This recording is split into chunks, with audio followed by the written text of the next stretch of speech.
மாணவர்கள் அனைவருக்கும் வணக்கம். நம்ம இப்போ சயின்ஸ்ல லாஸ்ட் மினிட் ரிவிஷன் அப்படிங்கிறது பார்த்துட்டு இருக்கிறோம். அந்த வகையில் இன்னைக்கு கெமிஸ்ட்ரியில நம்ம ஒரு ஃபைனல் கிளாஸாக நம்ம இதை பார்க்கலாம். ஓகே, ஸோ இப்போ இது வரைக்கும் உங்களுக்கு மேஜராக இருக்கக்கூடிய முக்கியமான இம்பார்ட்டன்ட் டாபிக்ஸ் எல்லாமே நம்ம பார்த்தாச்சு. இது வந்து உங்களுக்கு லாஸ்ட் கிளாஸாக இருக்கும். இதில் வந்து அந்த இம்பார்ட்டன்ட் லெசன்ஸ் இல்லாமல் மற்ற எதெல்லாம் கொஷின்ஸ் வரலாமோ அந்த மாதிரி இருக்கக்கூடிய ஏரியாஸ்ல இருக்கக்கூடிய எல்லா கொஸ்டின்ஸ் இதுல போட்டு நம்ம இன்னைக்கு இந்த வீடியோஸ் அப்படிங்கறது பார்க்க போறோம். ஓகே, இதுல ஃபர்ஸ்ட் கொஸ்டின் பாருங்க. Which is a measure of how much of a solute can be dissolved in a specified amount of solvent அப்படின்னு கேட்டிருக்கிறாங்க. ஃபர்ஸ்ட் கொஸ்டின், ஒரு கரைப்பானில் கரைந்துள்ள கரைபொருளின் அளவை டேஷ் என்ற பண்பினால் விளக்க முடியும் அப்படிங்கிறது கொஷின். ஓகேவா, இப்போ நம்மளுக்கு தெரியும் ஒரு சொல்யூஷன் அப்படின்றது என்ன அப்படின்னு நம்ம பார்க்கணும். ஒரு சொல்யூஷன்னா இப்போ சொல்யூட் சொல்லுவோமா, சொல்யூட் பிளஸ் சால்வெண்ட் இது ரெண்டும் சேர்ந்ததுனால நம்மளுக்கு என்ன கிடைக்கும்னா சொல்யூஷன் அப்படிங்கிறது கிடைக்கும். ஓகே, இப்போ இதுக்கு என்ன எக்ஸாம்பிள் எடுத்துக்கலாம். இதுக்கு வந்து இந்த சொல்யூட்டுக்கு வந்து சால்ட் எடுத்துப்போம். Salt R sugar, salt plus solvent வந்து வாட்டர். அப்ப நம்மளுக்கு என்ன கிடைக்கும் அப்படின்னாக்கா சால்ட் சொல்யூஷன் அப்படிங்கிறது கிடைக்குமா. சால்ட் சொல்யூஷன் அப்படின்னு சொல்லக்கூடிய உப்பு கரைசல் அப்படின்றது நம்மளுக்கு கிடைக்கும். கரெக்டா? ஓகே, அப்ப இங்க என்ன கேட்டிருக்கிறாங்கன்னா ஒரு கரைப்பானில் கரையக்கூடிய கரைபொருளின் அளவை எந்த பண்பினாலும் நம்ம விளக்க முடியும். கரைசல் அப்படின்ற பண்பா, கரைப்பான் என்ற பண்பா, கரைதிறனா இல்ல எதுவும் இல்லையா அப்படிங்கறது கொஸ்டின் கேட்டிருக்கிறாங்க. அப்போ கரைப்பானில் அப்படின்னா இது ரெண்டுத்துல எதை வந்து நம்ம மேஜரா எடுத்துக்கணும் அப்படின்னா சால்வெண்ட் தான். இதனுடைய குவான்டிட்டி தான் அதிகமா இருக்கும். ஓகேவா, நம்ம இப்போது சால்வெண்ட் தான் அதிகமா எடுத்துக்கோம். ஒரு கிளாஸ் வாட்டர் எடுத்துக்கன்னா அதுல ஒரு சின்ன ஒரு பிஞ்ச் அளவுக்கு தான் நம்ம அதில் என்ன செய்வோம்னா சொல்யூட் அப்படின்னு சொல்லக்கூடிய உப்பு நம்ம ஆட் பண்ணுவோம். அப்போ எப்போதும் சால்வெண்ட் அதிகமா இருக்கணும், சொல்யூட் வந்து கம்மியா தான் இருக்கணும். அப்ப கரைப்பானில் தான் எது கரையும் அப்படின்னா கரைபொருள் அப்படிங்கிறது கரையும். இல்ல சொல்யூட்ன்றது கரைபொருள், சால்வெண்ட் அப்படிங்கிறது கரைப்பான். கரைப்பான்ல தான் நம்ம கரைபொருளை கரைப்போம். அப்பளுக்கு நம்மளுக்கு ஒரு கரைசல் அப்படின்றது கிடைக்கும். அப்போ கரைப்பானில் கரையக்கூடிய கரைபொருளின் அளவை என்ன பண்புல நம்ம விளக்குறோம் அப்படின்னா கரைதிறன் அப்படின்னு சொல்லக்கூடிய சாலபிலிட்டி அப்படின்னு சொல்லக்கூடிய இந்த பண்புல தான் விளக்குறோம். அப்ப இதுக்கான ஆன்சர் வந்து என்னன்னா இந்த கரைதிறன் அப்படின்றதுதான் இதனுடைய ஆன்சர். ஓகே, செகண்ட் கொஸ்டின் பார்க்கலாம். உலகளாவிய கரைப்பான் யூனிவர்சல் சால்வெண்ட் அப்படின்னு சொல்லுவோம், அல்லது சர்வ கரைப்பான் அப்படின்னு அழைக்கப்படக்கூடியது எது அப்படின்னு கேட்டாங்கன்னா வாட்டர் தான். ஓகேவா, வாட்டர் தான். இந்த ஆல்கஹால் இதெல்லாம் வந்து என்ன அப்படின்னாக்கா ஆல்கஹால், பென்சின், இந்த மாதிரிலாம் இருக்கும். ஓகேவா, இப்ப இந்த பென்சின், ஆல்கஹால் இதெல்லாம் வந்து என்னன்னாக்கா நான் அக்வஸ் சால்வெண்ட் அப்படின்னு சொல்லுவோம். இந்த வாட்டர் அப்படின்றது அக்வஸ் சால்வெண்ட். அப்போ உலகளாவிய கரைப்பான் அல்லது சர்வ கரைப்பான் அப்படின்னு சொல்லக்கூடியது வந்து யாருன்னா நீர் தான் வந்து சர்வ கரைப்பான்னு சொல்றோம். ஓகே, நெக்ஸ்ட் கொஸ்டின் பாருங்க. இது ரொம்ப முக்கியமான கொஸ்டின். ஒரு 25 டிகிரி செல்சியஸ் வெப்பநிலையில 100 கிராம் நீரில் 40 கிராம் சோடியம் குளோரைடு உப்பினை கரைத்து உருவாக்கப்படும் கரைசல் எது அப்படின்னு சொல்லி கேட்டிருக்கிறாங்க. இப்ப இந்த மாதிரியான கொஸ்டின் உங்களுக்கு வந்து ப்ரீவியஸ் எல்லாம் கேட்டிருப்பாங்க. ஓகேவா, இதுக்கு என்ன பேரு, என்னன்னா டைல்யூட் சொல்யூஷனா, சாச்சுரேட்டட் சொல்யூஷனா, அன்சாச்சுரேட்டட் சொல்யூஷனா அல்லது சூப்பர் சாச்சுரேட்டட் சொல்யூஷனா அப்படின்னு சொல்லி கொஸ்டின் கேட்பாங்க. இப்போ இதுக்கு நம்ம ஆன்சர் நம்ம வந்து பார்க்கலாம். ஃபர்ஸ்ட் வந்து தெவிட்டாத கரைசல் வச்சுப்போம். ஃபர்ஸ்ட் தெவிட்டாத கரைசல்.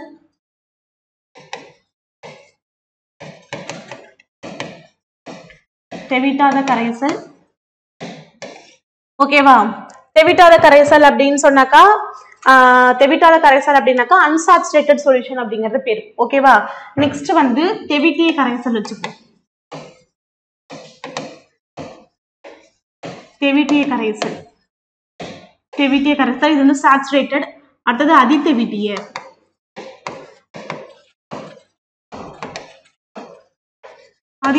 கரைசல். இப்ப இந்த மாதிரி 3 எடுத்துக்கலாம். நான் உங்களுக்கு புரியுற மாதிரி எக்ஸாம்பிள் சொல்றேன். அதுக்கப்புறம் வந்து நம்ம ஸ்கூல் புக்ல என்ன எக்ஸாம்பிள் இருக்குதோ அதையும் சொல்றேன். ஓகேவா, இப்போ புரியுற மாதிரி ஒரு எக்ஸாம்பிள் அப்படின்னா தெவிட்டாத கரைசல் ஃபர்ஸ்ட் எடுத்துப்போம். ஒரு கிளாஸ் வாட்டர் எடுத்துப்போம். அந்த ஒரு கிளாஸ் வாட்டர்ல ஒரு ஸ்பூன்ல ஒரு பாதி ஸ்பூன், ஓகேவா, ஒரு ஹாஃப் ஸ்பூன் அந்த அளவுக்கு நம்ம வந்து அதுல சால்ட் ஆட் பண்றோம்னு வச்சுப்போம். அப்ப அந்த அளவுக்கு அதுல நம்ம சால்ட் ஆட் பண்ணோம்னா அந்த நம்ம போட்டு நம்ம கொஞ்சம் அதை கலக்கி விட்டாலே அது என்ன செய்யும் அப்படின்னா நல்லா ஃபுல்லாவே என்ன செய்யும், டிசால்வ் ஆயிடும். கரெக்டா? அப்ப அதுக்கு பேர் என்ன பேருன்னா தெவிட்டாத கரைசல் அப்படின்னு அர்த்தம். உள்ளர வந்து நம்ம பார்த்தோம்னா நம்ம கரைச்ச அந்த சால்ட் கண்டென்ட் உள்ள வந்து அடியில மறுபடியும் செட்டில் ஆகி இருக்குமான்னு கேட்டா கண்டிப்பா அதுல இருக்காது. அப்போ நம்ம சேர்த்த சால்ட்டை விட அங்க இருக்கக்கூடிய வாட்டர் கண்டனுடைய அளவு அப்படின்றது அதிகமா இருக்கு. அதனால அது என்ன பண்ணுது அப்படின்னாக்கா ஃபுல்லாவே கரைச்சிருச்சு. இது வந்து அன்சாச்சுரேட்டட் சொல்யூஷன் அப்படிங்கிறது பேரு. நெக்ஸ்ட் சாச்சுரேட்டட் சொல்யூஷனா என்ன? இப்ப நம்ம வந்து ஒரு ஹாஃப் ஸ்பூன் நம்ம யூஸ் பண்ணோம் இல்லையா, இப்ப வந்து அது என்ன பண்றோம்னா ஒரு ஃபர்ஸ்ட் ஒரு ஸ்பூன், அடுத்தது இன்னொரு ஸ்பூன் அப்படின்னு சொல்லி டபுள் ஸ்பூன் சால்ட் வந்து நம்ம அதில் ஆட் பண்றோம்னு வச்சுப்போம். ஓகேவா? 2 ஸ்பூன் சால்ட் அதில் ஆட் பண்றோம். ஃபர்ஸ்ட் ஒரு ஸ்பூனை போட்டுறோம், அதுக்கப்புறம் இன்னொரு ஸ்பூன் ஆட் பண்றோம்னு வச்சுப்போம். ஃபர்ஸ்ட் வந்து நம்மளுக்கு ஒரு ஸ்பூன் ஆட் பண்ணும்பொழுது நல்லா கரைஞ்சிரும். ஓகே, அடியில் ஏதாவது செட்டில் ஆகுமான்னு கேட்டா இருக்காது. இன்னொரு ஸ்பூன் போட்டதுக்கு அப்புறம் லைட்டா செட்டில் ஆகிற மாதிரி இருக்கும். ஆனா மறுபடியும் நம்ம ஸ்பூன் வச்சு நல்லா கலக்கி விட்டோம் அப்படின்னாக்கா அது ஃபுல்லாவே கரைஞ்சிரும். அதுக்கு பேரு தான் தெவிட்டிய கரைசல் அப்படின்னு பேரு. அப்படின்னா என்ன அர்த்தம்னா, இதுக்கு மேல நம்ம அதுல சால்ட் ஆட் பண்ணோம்னா அதுல அது கரையாதுன்னு அர்த்தம். நம்ம இதுக்கு மேல அதுல சால்ட் ஆட் பண்ணோம்னாக்கா அது அடியில என்ன செஞ்சிடும், செட்டில் ஆயிடும். அப்படின்னா என்ன அர்த்தம்னா, அந்த கிளாஸ் வாட்டர்ல நம்ம புதுசா சேர்க்கக்கூடிய சால்ட்டை கரைக்கிறதுக்கான வாட்டர் மாலிகுல் அந்த இடத்துல பிரசண்டா இல்லை அப்படிங்கிறது அர்த்தம். ஓகே, தேர்ட் வந்து இது வந்து அதிதேவிட்டிய கரைசல். அதிதேவிட்டிய கரைசல் அப்படின்னா சூப்பர் சாச்சுரேட்டட் சொல்யூஷன் அப்படின்னு சொல்றோம். இந்த சூப்பர் சாச்சுரேட்டட் சொல்யூஷன்னா அதே 1 கிளாஸ் வாட்டர்ல நம்ம ஒரு 5 ஸ்பூன் அல்லது ஒரு 10 ஸ்பூன் இந்த அளவுக்கு நம்ம நிறைய அதில் ஆட் பண்ணிக்கிட்டே இருக்கிறோம். கரையுமா? கரையாது. அதுக்கு மேலே நம்ம எவ்வளோ ஆட் பண்ணாலும் அதுல வந்து அது கரையவே கரையாது. இதை தான் நம்ம என்னன்னு சொல்றோம்னா அதிதேவிட்டிய கரைசல் அப்படின்னு சொல்றோம். இப்போ உங்களுக்கு இப்ப இதே மாதிரி ஒரு கொஸ்டின் கேட்டுட்டு இது வந்து சாச்சுரேட்டடா, அன்சாச்சுரேட்டடா, இல்ல சூப்பர் சாச்சுரேட்டடா, இல்ல டைல்யூட் சொல்யூஷனா, இப்ப இந்த மாதிரியான ஒரு கொஸ்டின்ஸ் வந்து உங்களுக்கு கேட்டிருக்கிறாங்க. கரெக்டா?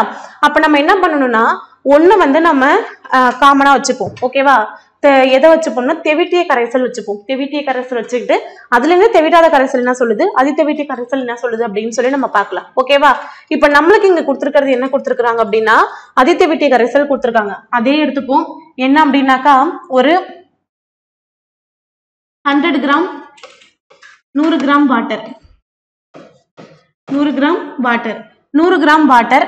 அதே மாதிரி ஒரு 25 டிகிரி செல்சியஸ் 100 கிராம் வாட்டர்.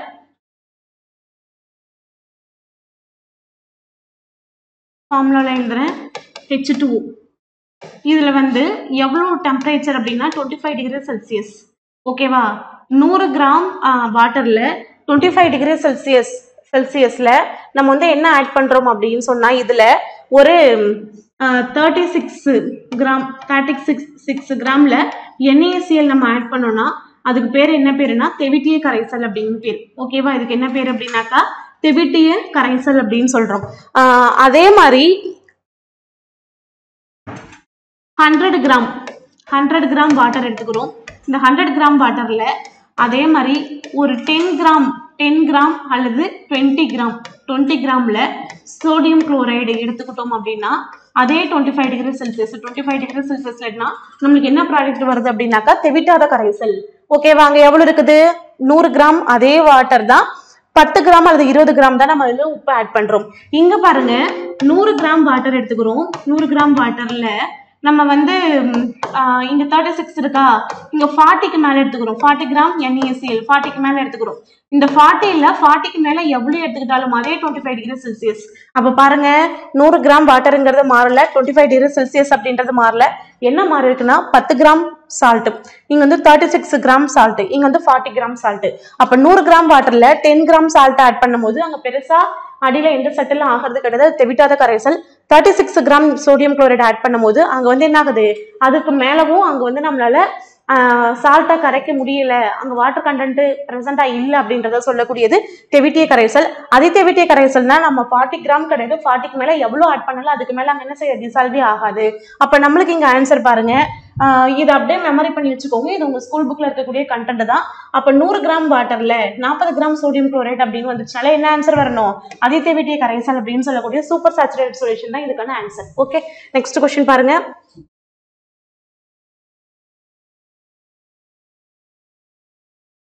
பின்வருவனவற்றுள் நிறை சதவீதம் சமன்பாடு எது அப்படின்னு சொல்லி கேட்டிருக்கிறாங்க. நிறை சதவீத சமன்பாடு which of the following is a mass percentage equation அப்படின்னு சொல்லி கேட்டிருக்காங்க. ஓகேவா?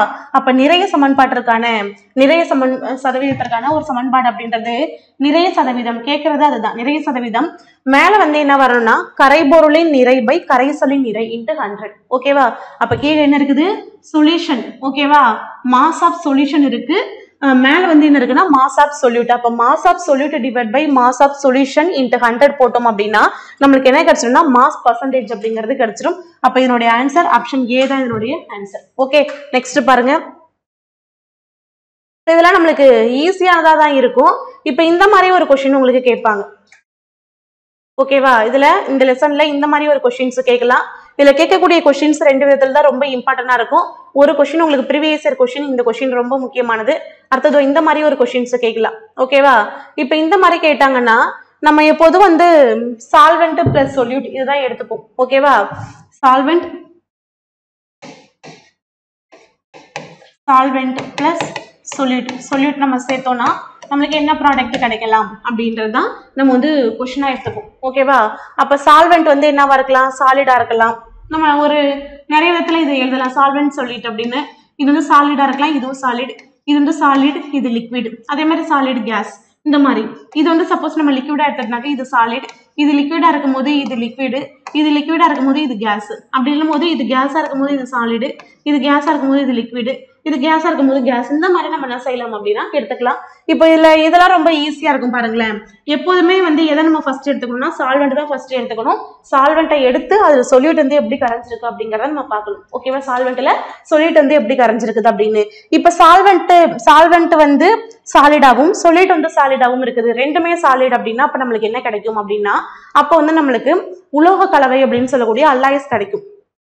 ஓகேவா? உலோக கலவை சொல்லக்கூடிய அல்லாய்ஸ் காப்பர் பிளஸ் காப்பரோட தங்கம் சேர்ந்தது. ஓகேவா? தங்கம் பிளஸ் காப்பர் அப்படின்னு சொல்றோம் இல்லையா? கோல்டோட காப்பர். அப்ப அதுவும் சாலிட் இதுவும் சாலிட், ரெண்டு சாலிட் சேர்ந்ததுதான் வந்து என்னது இது வந்து திண்மத்திற்கான எடுத்துக்காட்டு. ஓகேவா? எப்போதும் சால்வெண்ட் ஃபர்ஸ்ட் சொல்லணும். உங்களுக்கு ஸ்கூல் புக்ல சொல்லிட்டு ஃபர்ஸ்ட் கொடுத்து சால்வெண்ட் செகண்ட் கொடுத்துருப்பாங்க. நான் சொல்றது வந்து ஃபர்ஸ்ட் சால்வெண்ட் சொல்லிட்டு அடுத்த சொல்லிட்டு சொல்றேன். அப்ப திண்மத்தில் திண்மம், திண்மத்தில் திரவம். ஓகே, திண்மத்தில் திரவம். அதே மாதிரி திரவத்தில் திண்மம், திரவத்தில் திரவம், திரவத்தில் வாயு. ஓகே, அடுத்தது வாயுவில் திரவம், வாயுவில் வாயு. சரி, இப்ப இந்த மாதிரியான இதுதான் உங்க ஸ்கூல் புக்ல இது கொடுத்துருப்பாங்க. சரியா? அப்ப பார்க்கலாம். இப்ப பாருங்க, இதே வந்து திண்மத்தில் திரவம் அப்படின்னு சொல்லி கேட்பாங்க. அந்த மாதிரி கேட்டாங்கன்னாக்கா அமால்கம் அப்படின்றது உங்களுக்கான எக்ஸாம்பிளா கொடுத்துருப்பாங்க. ஓகேவா? பாதத்தில் கரைந்த சோடியம் அப்படின்னு சொல்லி உங்களுக்கு ஒரு எக்ஸாம்பிள் கொடுத்துருப்பாங்க. அதே மாதிரி திரவத்தில் திண்மம் அப்படின்னா திரவம் வாட்டர், திண்மம்ங்கிறது சால்ட். அப்போ வந்து உப்பு கரைசல் அப்படின்றது அதுக்கான எடுத்துக்காட்டா இருக்கும். அதே மாதிரி திரவத்தில் திரவம் அப்படின்னு கேட்டாங்கன்னா திரவத்தில் திரவம் அப்படின்னாக்கா ஆல்கஹால்ல வாட்டர் மிக்ஸ் பண்றோம் இல்லையா? இது வந்து திரவத்திற்கான எடுத்துக்காட்டு. திரவத்தில் வாயு அப்படின்னு கேட்டா நம்ம குடிக்கக்கூடிய சோடா. அதுல என்ன செய்வாங்க? திரவத்துல கார்பன் டை ஆக்சைடு செலுத்திருப்பாங்க. அப்ப இந்த மாதிரி என்ன கொஸ்டின் கேட்கறாங்க அப்படிங்கறத பார்த்து அதுக்கு நம்ம ஆன்சர் பண்ண தெரியணும். ஓகேவா? அப்ப இங்க என்ன கேட்கறாங்க பாருங்க. ஃபர்ஸ்ட் தங்கத்தில் கரைக்கப்பட்ட காப்பர் அப்படின்னு கொடுத்துருக்காங்களா? தங்கத்தில் கரைக்கப்பட்ட காப்பர். அப்ப தங்கமும் என்னது? தங்கமும் சாலிடா? தங்கம் வந்து சாலிடு, காப்பரும் சாலிடா, ரெண்டுமே திண்மம் தானே. அப்போ திண்மம் அதானே அதுக்கான எடுத்துக்காட்டா இருக்கலாம். திண்மம். அப்ப இது வந்து 2. அடுத்து பாருங்க, நீரில் கரைக்கப்பட்ட எத்தில் ஆல்கஹால். இது வந்து நீருங்கிறது லிக்விடு, எத்தில் ஆல்கஹால் அப்படிங்கிறது லிக்விடு. அப்ப திரவத்தில் கரைக்கப்பட்ட திரவம். அப்போ ஆப்ஷன் 1ல இருக்கு, இது 1. அடுத்தது பாதரசத்துடன் கலந்த சோடியம் அப்படின்றது இது பாருங்க திரவம் திண்மம். ஓகேவா? திரவம் திண்மம் அப்படின்னு சொல்லக்கூடிய 4 வந்து இருக்கு. அடுத்து பாருங்க, காற்றில் உள்ள நீராவி அப்படிங்கிறது திரவத்தில் வாயு, திரவம் வாயு அப்படின்னு கொடுத்துருக்காங்க. ஆனா நம்ம அதை எப்படி எடுத்துக்கணும் அப்படின்னாக்கா வாயுவில் திரவம் அப்படின்னு தான் எடுத்துக்கணும். சரியா? திண்மத்தில் திண்மம், திரவத்தில் திண்மம், திண்மத்தில் திரவம், வாயுவில் திரவம் அப்படின்னு தான் எடுத்துக்கணும். அப்ப வாயுவில் திரவம் அப்படின்னு சொல்லும் போதுதான் காற்றில் உள்ள நீராவி, மேகம் அப்படின்னு நம்ம எடுத்துப்போம். இதுவே வாயுவில் வாயு அப்படின்னு சொல்லி கேட்டாங்க அப்படின்னாக்கா அது வந்து காற்றோடைய கலவை. ஓகே, நான் இதை திருப்பி ரிப்பீட் பண்றேன் பாருங்க. திண்மத்தில் திண்மம் அப்படின்னு சொல்லியிருந்தாங்கன்னாக்கா அது வந்து உலோக கலவை. அதுவே திண்மத்தில் திரவம் அப்படின்னு சொல்லி கேட்டிருந்தாங்கன்னா, திண்மத்துல திரவம் அப்படின்னு சொல்லி கேட்டிருந்தாங்கன்னா அதுக்கு ஆன்சர் வந்து என்னன்னா இந்த பாதரசத்துடன் கலந்த சோடியம் அப்படின்றது இதுக்கான ஆன்சர்.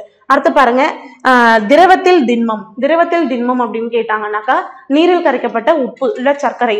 திரவத்தில் திரவம் அப்படின்னு கேட்டாங்கன்னா நீரில் கரைக்கப்பட்ட ஆல்கஹால். அடுத்தது திரவத்தில் வாயு அப்படின்னு கேட்டாங்கன்னா சோடா நீர். ஓகே, அடுத்தது திரவத்தில் வாயுவில் திரவம். ஓகேவா, வாயுவில் திரவம் அப்படின்னு கேட்டாங்கன்னா மேகம் சொல்லலாம். வாயுவில் வாயு அப்படின்னு கேட்டாங்கன்னா காற்று. காற்று அப்படின்றது ஒரு கலவை, அது எல்லாமே சேர்ந்ததுதான் இருக்கும். மொத்தமாவே உங்க ஸ்கூல் புக்ல இவ்வளவுதான் இருக்குது. இது அப்படியே மெமரி பண்ணிக்கிங்க. எப்போதுமே வந்து சால்வெண்ட் அளவு அதிகமா இருக்கணும், அதுல சொல்லிட்டு வந்து கம்மியா கரைஞ்சிருக்கும் அப்படிங்கறத ஞாபகம் வச்சுக்கீங்க. இப்ப இதனுடைய ஆப்ஷன் பாத்தீங்கன்னா ஆப்ஷன் பி தான் இதனுடைய ஆன்சர். நெக்ஸ்ட் பாருங்க, ஹைட்ரோ கார்பன்ஸ் வந்துட்டோம். இந்த ஹைட்ரோ கார்பன்ஸ்ல நம்ம வந்து ஹைட்ரோ கார்பன் அப்படின்னு சொல்லும் போது அல்கேன் அல்கீன் அல்கைன் அப்படின்னு சொல்லி பிரிப்போம். இதுல வந்து அல்கேன் அல்கீன் அல்கைன். இதுல பாருங்க AEY அப்படின்னு ஞாபகம் வச்சுங்க, அல்கேன் அல்கீன் அல்கைன் அப்படின்னு. அல்கேன் ஃபார்முலா என்னன்னா CnH2n+2 அப்படின்றது அல்கேன். Cn இந்த ஃபார்முலா அப்படியே மெமரி பண்ணிக்கோங்க. அல்கேன் அப்படின்னா CnH2n+2 அப்படின்றது அல்கேன். அப்ப இது 2. அல்கேன் அப்படின்னா CnH2n அல்கீன், இது 1. அல்கைனா CnH2n-2. ஓகேவா, சிம்பிள் தான். CnH2n+2 இது அல்கேன். அடுத்து CnH2n அல்கீன், CnH2n-2 அப்படின்றது அல்கைன். அப்ப இது 3. அப்ப 2 1 3 அப்படின்றது ஆன்சர். ஆப்ஷன் பி தான் என்னுடைய ஆன்சர். ஓகே, நெக்ஸ்ட் பாருங்க. இது வந்து இதனுடைய ஃபங்க்ஷனல் குரூப் அப்படின்றது வச்சு நம்ம கேட்பாங்க. என்னென்ன காம்பவுண்ட்ஸ் இருக்குன்னா alcohol, aldehyde, ketone, ester, ether, அதே மாதிரி கார்பாக்சிலிக் ஆசிட் அப்படின்னு சொல்லி இருக்கும். இதுல எப்போதுமே சிம்பிளா ஞாபகம் வச்சுக்கீங்க. ஆல்கஹால் அப்படின்னு சொன்னா OH குரூப்பை தான் ஆல்கஹால் அப்படின்னு சொல்றோம். ஆல்டிஹைடு அப்படின்னா CHO குரூப்பா ஆல்டிஹைடு சொல்லுவோம். கீட்டோன் அப்படின்னா C double bond O ketone. Carboxylic அமிலம் அப்படின்னா COOH, இதுதான் வந்து கார்பாக்சிலிக் அமிலம் அப்படின்னு சொல்றோம். ஓகேவா, அடுத்தது எஸ்டர் அப்படின்னாக்கா COOR அப்படின்னு வந்துச்சுனாக்கா அது வந்து எஸ்டர் அப்படின்னு சொல்றோம். COOR இருந்ததுன்னா எஸ்டர். அடுத்து ஈத்தர். ஈத்தர் இருக்கா, ஈத்தர் இது மேல இருக்கிறது எஸ்டர், இது ஈத்தர். ஈத்தர் அப்படின்னா OR குரூப். இதுல இருக்கிறது அப்படியே மெமரி பண்ணி வச்சுக்கோங்க. இப்ப இதை வச்சு நம்ம இது மேட்ச் பண்ணிக்கலாம். ஆல்கஹால் அப்படின்னா இது வந்து OH குரூப்பை தான் ஆல்கஹால் அப்படின்னு சொல்றோம். OH அது ஆல்கஹால். ஆல்டிஹைடு அப்படின்னா CHO aldehyde. C double bond O ketone. COOH அமிலம். COOR அப்படின்னா எஸ்டர். ORனா ஈத்தர். இவ்வளவுதான் இருக்கு. இப்ப இதை வச்சு நம்ம என்ன செய்யணும் அப்படின்னா மேட்ச் பண்ணணும். பாருங்க, OH குரூப் எங்க இருக்கு, இந்த முன்னாடி இந்த கோடு போட்டிருக்கோம் இல்லையா, இதுக்கு முன்னாடி ஒரு குரூப் இருக்கிறதா அர்த்தம். அதுதான் அங்க ஆர்ன்னு கொடுத்துருக்காங்க. இந்த ஆர்ன்ற இடத்துல என்ன இருக்கலாம் அப்படின்னா CH3 இருக்கலாம், C2H5 இருக்கலாம், அல்லது C6H5 இருக்கலாம். ஓகேவா, சப்போஸ் இங்க பாருங்களேன், நான் இந்த C2H5 எழுதுறேன்னா C2H5OH அப்படின்னு சொல்லும் போது என்ன வரும், எத்தனால்னு வருமா. ஓகேவா, அதே மாதிரி HCHO அப்படின்னு நான் எழுதுறேன்னா என்ன வரும், ஃபார்மால்டிஹைடு அப்படின்னு வரும். ஓகேவா, இல்ல CH3CHO அப்படின்னு எழுதுனாக்கா அசிட்டால்டிஹைடுன்னு வரும். அப்போ இந்த ஆர் குரூப் அப்படின்றதுல நம்ம இந்த இதுல நம்ம ஏதாவது ஒன்னாவது நம்ம அப்ளை பண்ணிக்கலாம் அப்படிங்கறது அர்த்தம். ஓகேவா, உங்களுக்கு அந்த அளவுக்கு இப்ப தேவையில்ல. இப்படி பாருங்க, இந்த லாஸ்ட்ல ஆல்கஹால் OH குரூப் எங்க இருக்கு, இங்க இருக்கா. அப்ப ஃபர்ஸ்ட் 1. ஆல்டிஹைடு எங்க இருக்கு, CHO இருக்கா, இது 2. கீட்டோன் எங்க இருக்கு, C double bond O, C1 இருக்குதா, இது 3. அமிலம்ங்கிறது COH, இது 4. எஸ்டர்ங்கிறது COR 5. ஓகே, அப்போ 1 2 3 4 5 அப்படின்றது தான் ஆன்சர். ஆப்ஷன் ஏ தான் என்னுடைய ஆன்சர். ஓகே, நெக்ஸ்ட் क्वेश्चन பாருங்க. இந்த क्वेश्चनல பாருங்க, இப்ப நம்ம மேல பார்த்ததோடைய யூசஸ் கொடுத்து அதுல வந்து எது பொருந்தாதது அப்படின்னு சொல்லி கேட்டிருக்காங்க.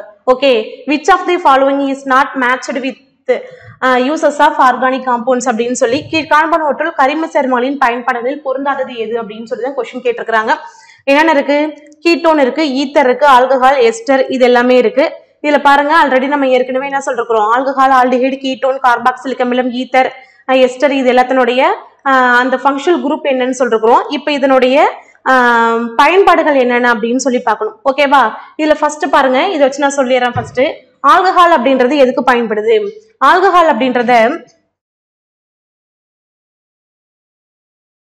அப்படின்றது எல்லா விதமான இருமல் மருந்துகளிலும் ஆல்கஹால் இருக்கும் அப்படின்னு சொல்லிருப்பாங்க. ஓகே, ஆல்கஹாலுடைய கொதிநிலை, ஆல்கஹால் சொல்லி இதனுடைய ஆல்கஹாலினுடைய கொதிநிலை பாய்லிங் பாயிண்ட் எவ்வளவு சொல்லிருப்பாங்கன்னா 78 டிகிரி செல்சியஸ் சொல்லியிருப்பாங்க. ஓகேவா? 78 டிகிரி செல்சியஸ் சொல்றோம். இது வந்து நம்ம 381 கெல்வின்ல சொல்றோம். ஓகே, இது வந்து ஆல்கஹால். ஓகேவா? மற்றபடி ஆல்கஹால் வந்து எல்லா விதமான இருமல் மருந்துகளிலும் பயன்படுகிறது அப்படின்றத ஆல்கஹால நம்ம பார்ப்போம். இந்த ஆல்கஹால் வேற எதுக்கெல்லாம் பயன்படுது அப்படின்னாக்கா, இந்த ஆல்கஹால் வந்து நம்ம இன்னொன்று இதுல ஒரு முக்கியமான பாயிண்ட் பார்ப்போம். அது என்ன அப்படின்னாக்கா, ரெக்டிஃபைட் ஸ்பிரிட் அப்படின்னு சொல்லி பார்ப்போம். அதாவது எரிசாராயம் அப்படின்னு சொல்லி ஒண்ணு பார்ப்போம். இந்த எரிசாராயம் அப்படின்னா என்னன்னா, எரிசாராயம் அப்படின்றது 95.5% வந்து ஆல்கஹாலும் 95.5% ஆல்கஹாலும் 4.5% நீர் வாட்டர், இது ரெண்டும் கலந்த கலவைக்கு பேரு தான் எரிசாராயம் அப்படின்னு சொல்லி பயன்படுத்துவோம். ஓகேவா?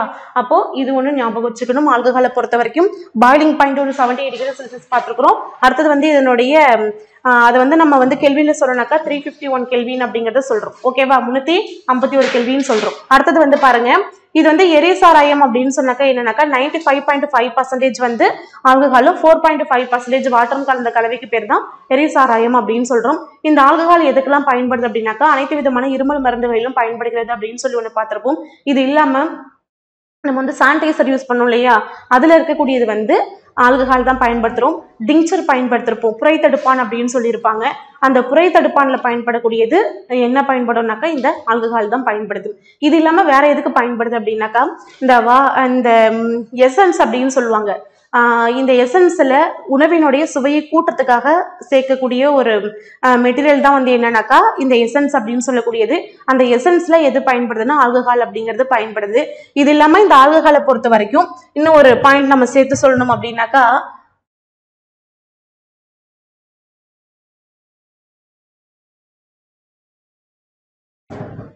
ஓகே, என்ன பாயிண்ட், என்ன அடுத்த பாயிண்ட் அப்படின்னாக்கா மெத்தில் ஆல்கஹால் கலந்த சாராயம் அப்படின்னு சொல்லுவோம். ஓகேவா?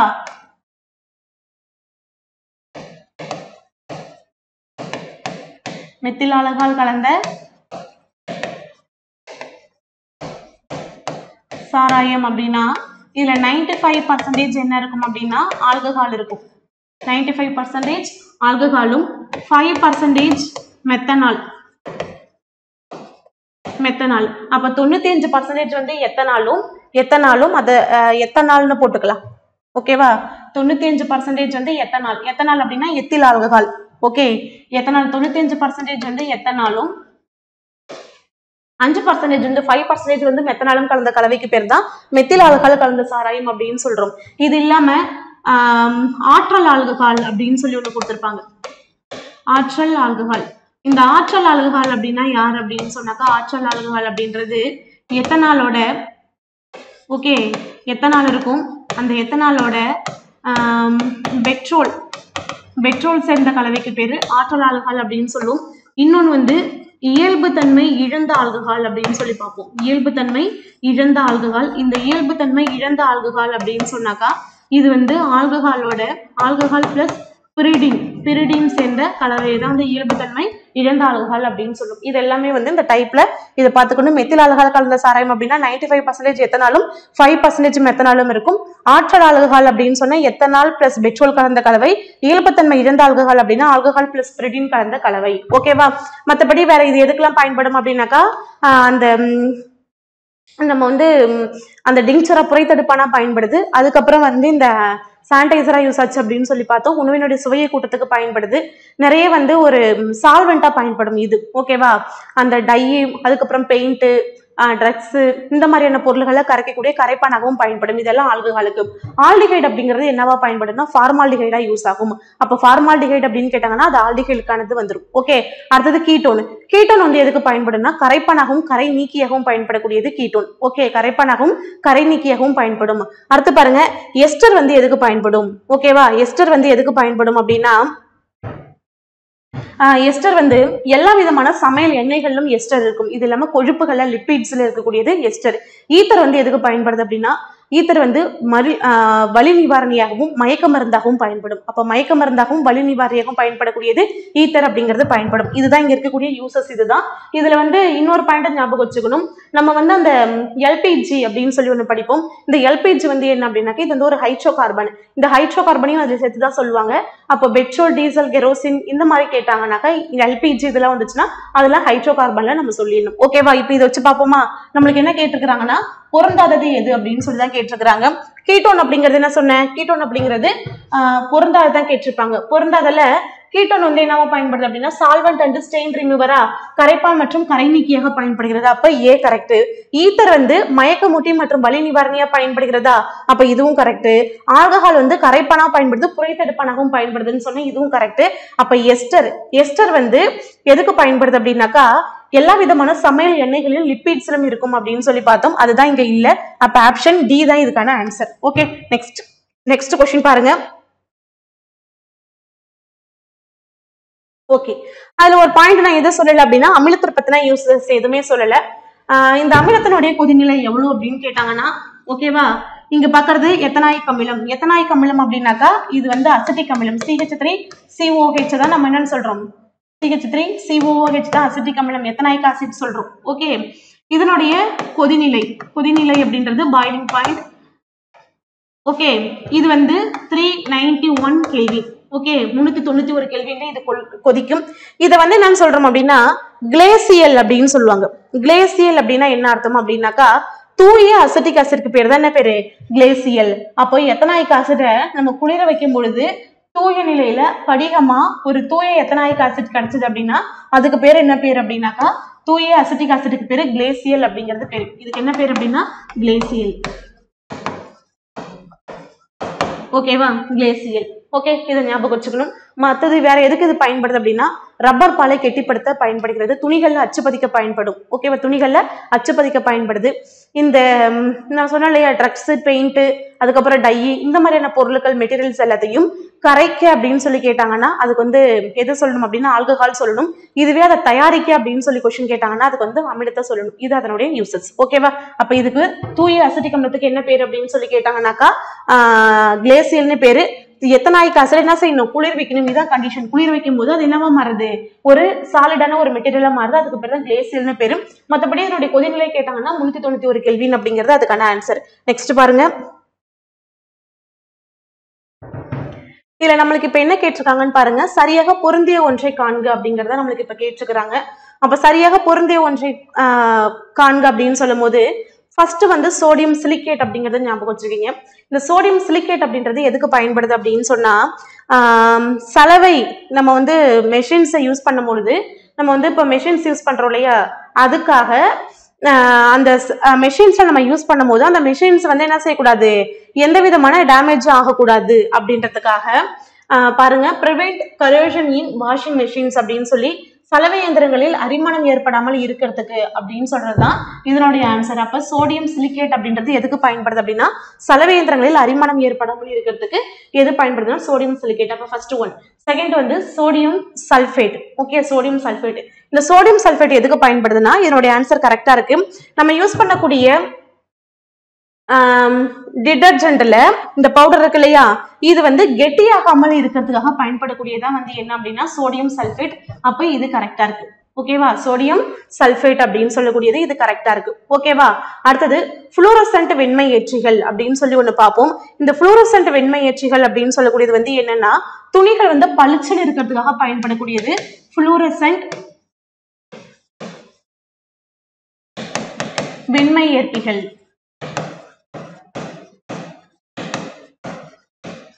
புளூரசன்ட் வெண்மை ஏற்பிகள் தான் துணிகள் பளிச்சுன்னு இருக்கிறதுக்கு. அப்போ வெண்மைன்னு வந்ததுன்னா பளிச்சுன்னு இருக்கிறதுக்கு அப்படின்னு ஞாபகம் வச்சுக்கீங்க.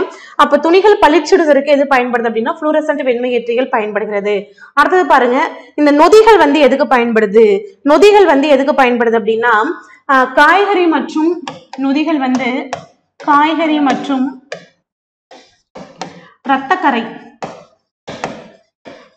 இருந்துச்சுன்னா இதை நீக்கிறதுக்கு தான் எதை பயன்படுதுன்னா நொதிகள் பயன்படுது. அப்ப இந்த சோடியம் பெர்ஃபரேட் வந்து எதுக்கு பயன்படுதுன்னா சலவையும் போது சில வகையான கரைகளை நீக்கிறதுக்கு எது பயன்படுதுன்னா இந்த சோடியம் பெர்பரேட் அப்படின்றது பயன்படுது. ஓகேவா? அப்போ சோடியம் சிலிகேட் அப்படின்றது சலவை இயந்திரங்களில் அரிமானம் ஏற்படாமல் இருக்கிறதுக்கு, சோடியம் சல்பேட்ங்கிறது நம்ம பயன்படுத்தக்கூடிய பவுடர் வந்து கெட்டியாகாமல் இருக்கிறதுக்காக சோடியம் சல்பேட், சோடியம் பெர்பரேட் அப்படின்றது சில வகையான கரைகளை நீக்கிறதுக்கு பயன்படுது, நொதிகள் அப்படின்றது காய்கறி கரைகளை ரத்த கரைகளை நீக்கிறதுக்கு பயன்படுது, புளூரசன்ட் வெண்மை ஏற்றிகள் அப்படின்றது வெண்மை ஏற்பிகள்ன்றது துணிகள் வந்து பளிச்சிடுவதற்காக பயன்படுகிறது. அப்ப இது ரொம்ப முக்கியமானது, இதை ஞாபகம் வச்சுக்கீங்க. இது இல்லாம அந்த ஒரு நல்ல ஓடருக்காக சில கெமிக்கல்ஸும் அதுல ஆட் பண்றாங்க. ஓகே, இப்போ இதுக்கான ஆன்சர் வந்து ஆப்ஷன் சி தான் இதனுடைய ஆன்சர். நெக்ஸ்ட் பாருங்க, இந்த क्वेश्चनல பாருங்க, which of the following statement is correct about detergent பத்தி கேட்டிருக்காங்க. கீழ்கண்டவற்றுள் தவறான கூற்று எது அப்படின்னு சொல்லி கேட்டிருக்காங்க. யாரை பத்தி அப்படின்னாக்கா டிடர்ஜென்ட் பத்தி தான் நம்மளுக்கு கேட்டிருக்கிறாங்க. ஓகேவா? நீண்ட சங்கிலி அமைப்பை பெற்ற கொழுப்பு அமிலங்களின் சோடியம் உப்பு அப்படின்னு சொல்லி சொல்லிருக்கிறாங்க. கொழுப்பு அமிலங்களின் சோடியம் உப்பு அப்படிங்கிறது இதனுடைய ஆன்சர் கிடையாது. இது வந்து சல்போனிக் அமிலத்தின். ஓகேவா? அப்ப இந்த இடத்துல என்ன வரணும்? சல்போனிக் அமிலத்தின். சல்போனிக் அமிலத்தின் சோடியம் உப்பு. சல்போனிக் அமிலத்தின் சோடியம் உப்பு அப்படின்றத இதனுடைய ஆன்சர். ஓகேவா? சோடியம் உப்பு கீழே அதை கொடுத்துருக்குறாங்க. அடுத்தது வந்து இது வந்து எதுக்கு நம்ம பயன்படுத்துறோம்? இது எதுக்கான பாயிண்ட் அப்படின்னாக்கா டிடர்ஜென்ட்டுக்கு பாக்குறோம். அதே சமயத்துல கீழே இதுக்கான ஆன்சர் வந்து நம்ம இப்ப சோப்பு அப்படியே பாத்துக்கலாம். சோப்புக்கு என்ன கொடுத்துருக்குறாங்க அப்படின்னு சொல்லி. ஓகேவா? சோப்பு இங்க வந்து கார்பாக்சிலிக் அமிலத்தின் அப்படின்னு சொல்லி வரும். கார்பாக்சிலிக் அமிலத்தின் சோடியம் உப்பு.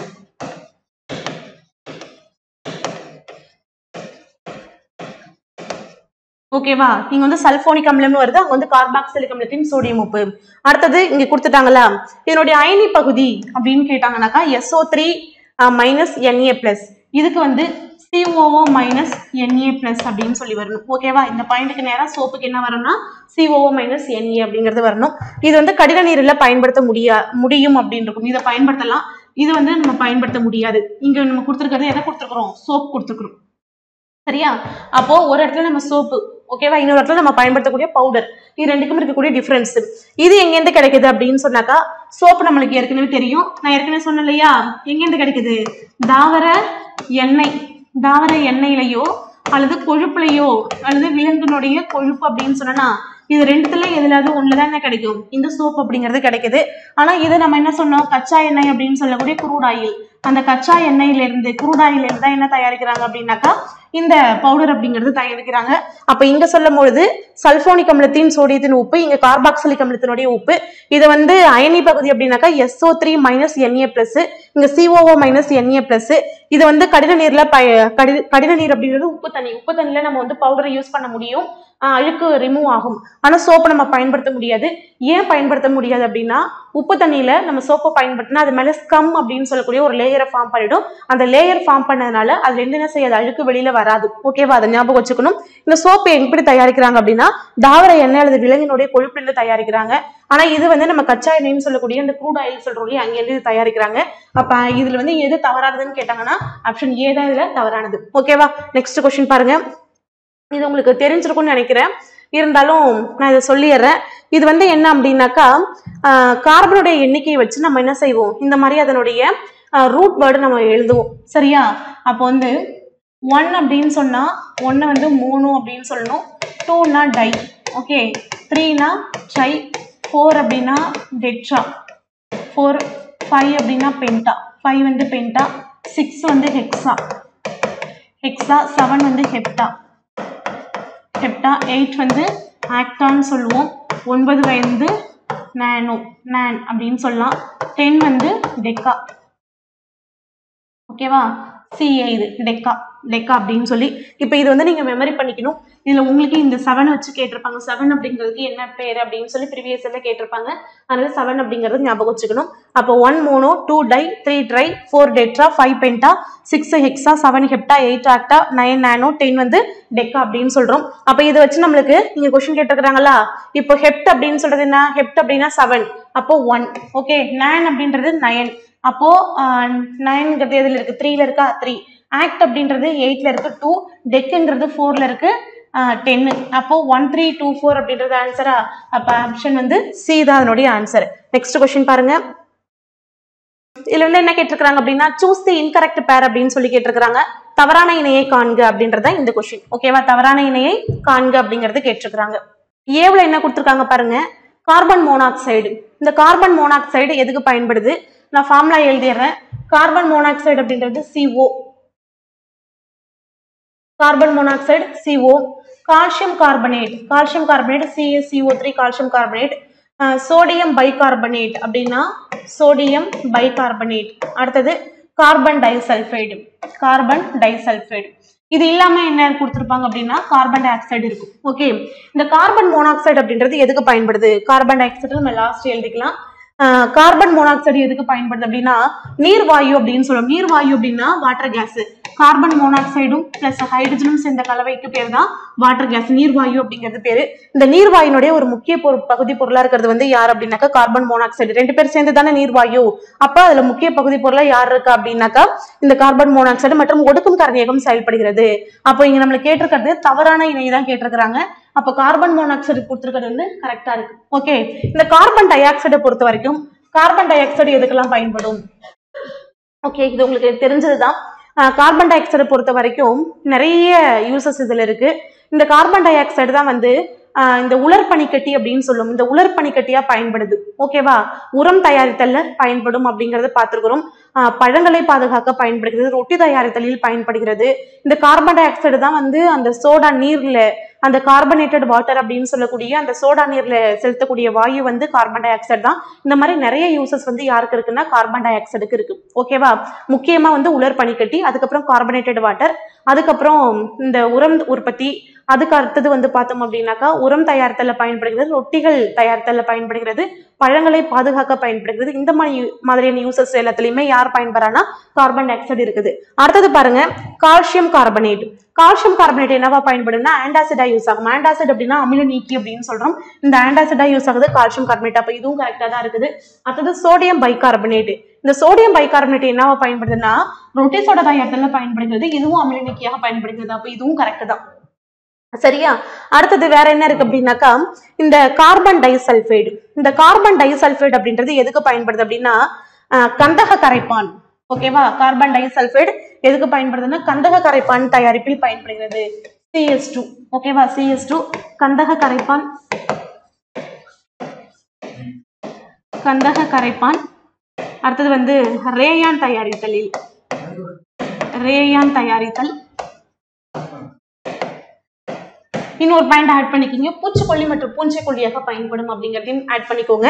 அப்போ CS2 அப்படின்னு சொல்லக்கூடியது இதுல சல்ஃபர் இருக்கு இல்லையா? அப்ப கந்தக கரைப்பான் ஞாபகம் வச்சுக்கிங்க, ரேயான் தயாரித்தலில் ஞாபகம் வச்சுக்கிங்க.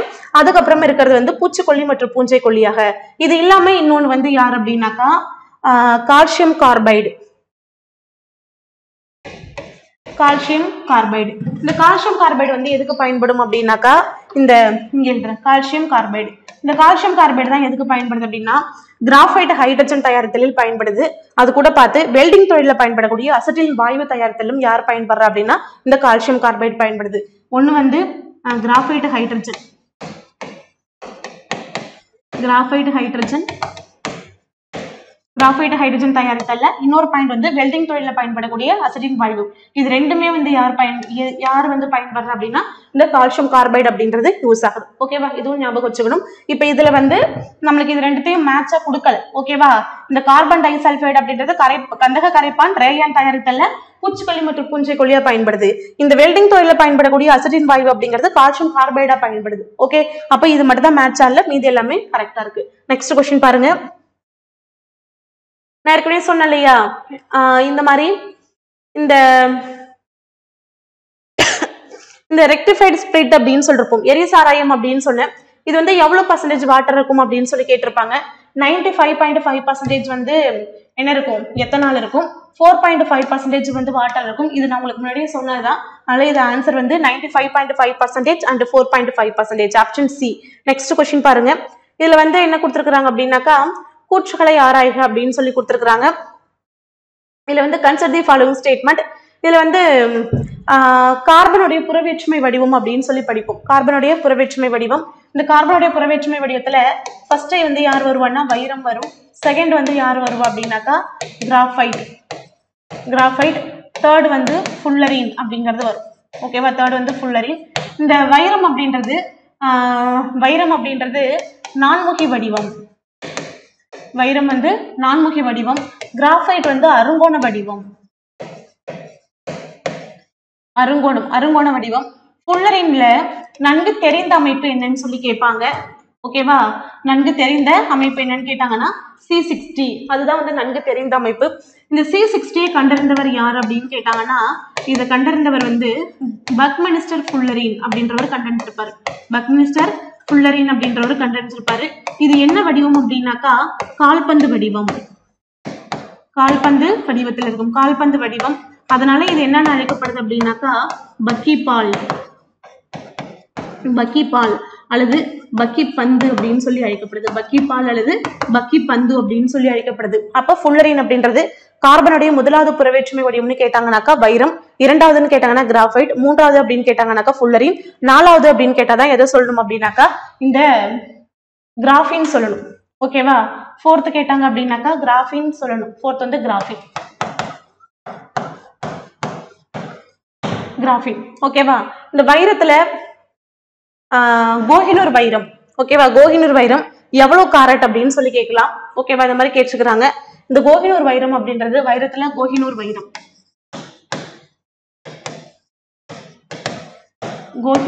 அப்படின்னு கேட்டாங்கன்னா 105 காரட். ஓகேவா? அல்லது காரட் 105 காரட் அல்லது 21.68 கிராம். ஓகேவா? 21.68 கிராம். இது வைரத்துல நான்முகி வடிவம் ஞாபகம் வச்சுக்கீங்க. அடுத்து வந்து கோஹினூர் வைரம் வந்து 105 காரட்ல இருக்கும் அல்லது 21.68 கிராம்ல இருக்கும். கிராஃபைட் வந்து அருங்கோண வடிவத்துல இருக்கிறது. இந்த கிராஃபைட்டை பொறுத்த வரைக்கும் இது என்னன்னாக்கா கிராஃபைட் தான் என்ன செய்யும்? மின்சாரத்தை கடத்தும் அப்படின்னு சொல்லி பார்த்திருக்கோம். ஓகேவா? அப்ப இது வந்து கரண்டை கண்டக்ட் பண்ணும், மின்சாரத்தை கடத்தும். அடுத்து இந்த C60 பத்தி நம்ம சொல்லிட்டோம். ஃபோர்த் இருக்கிறது கிராஃபின். ஓகேவா? ஃபோர்த் இருக்கிறது கிராஃபின். இந்த கிராஃபினை பொறுத்த வரைக்கும் இது வந்து 2004 தான் இது வந்து கண்டறிஞ்சிருப்பாங்க. அப்ப புதிதாக கண்டறியப்பட்ட கார்பனின் புறவேற்றுமை வடிவம் அப்படின்னு சொல்லி கேட்டாங்கன்னாக்கா அதுக்கு ஆன்சர் வந்து யாருன்னா கிராஃபின் தான். ஓகே, இதுக்கு என்ன ஸ்பெஷாலிட்டி இருக்கு அப்படின்னு கேட்டா இது வந்து தடிமன் குறைவானது, வெயிட்லெஸ், ரொம்ப ரொம்ப ரொம்ப வெயிட்லெஸ்ஸா இருக்கும். ஓகேவா? ரொம்ப ரொம்ப வெயிட்லெஸ்ஸா இருக்கும். ஆனா இது வந்து ரொம்ப தடிமனும் குறைவு, வெயிட்லெஸ்ஸும் இல்லை. ஓகேவா? ஒரு சதுர அடி வந்து எவ்வளவு சொல்லிருப்பாங்க அப்படின்னாக்கா 0.77 மில்லிகிராம் இதான் சொல்லியிருப்பாங்க. ஓகேவா?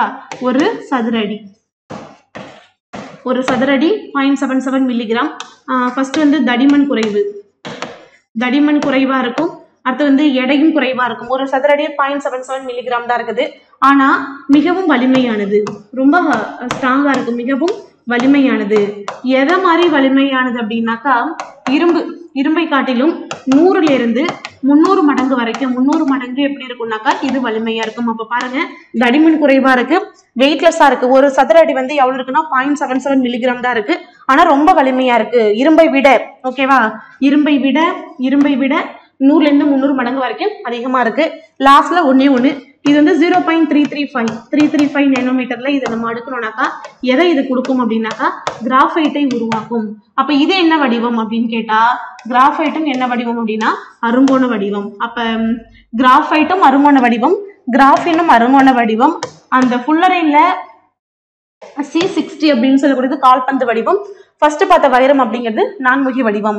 அப்ப இங்க நம்மளுக்கு என்ன கொஸ்டின் கேட்டிருக்கிறாங்கன்னு பாருங்க. இங்க கேட்டிருக்கிறது கூற்றுகளை ஆராய்க அப்படின்னு சொல்லி மூன்றாவது புறவேற்றுமை வடிவம். நான் என்ன சொன்னேன்? மூணாவதுல இருக்கிறது ஃபுல்லரின். இது மிகவும் நன்றாக அறியப்பட்ட வடிவம். ஓகேவா? நன்றாக அறியப்பட்ட வடிவம் அப்படின்னு சொல்லி இந்த மாதிரி ஒரு கொஸ்டின் கேட்டாலே இதுக்கு ஆன்சர் வந்து யாருன்னாக்கா C60 தான். ஓகே, வடிவம் ஃபுல்லரின் வடிவம் பக்மினிஸ்டர் ஃபுல்லரின் ஆகும். இதனுடைய வாய்ப்பாடு வந்து C60. இது வந்து பக்கிப்பால் அல்லது பக்கிப்பந்து அப்படின்னு அழைக்கப்படுது. இது கொடுத்துருக்க ஸ்டேட்மெண்ட் எல்லாமே கரெக்ட்.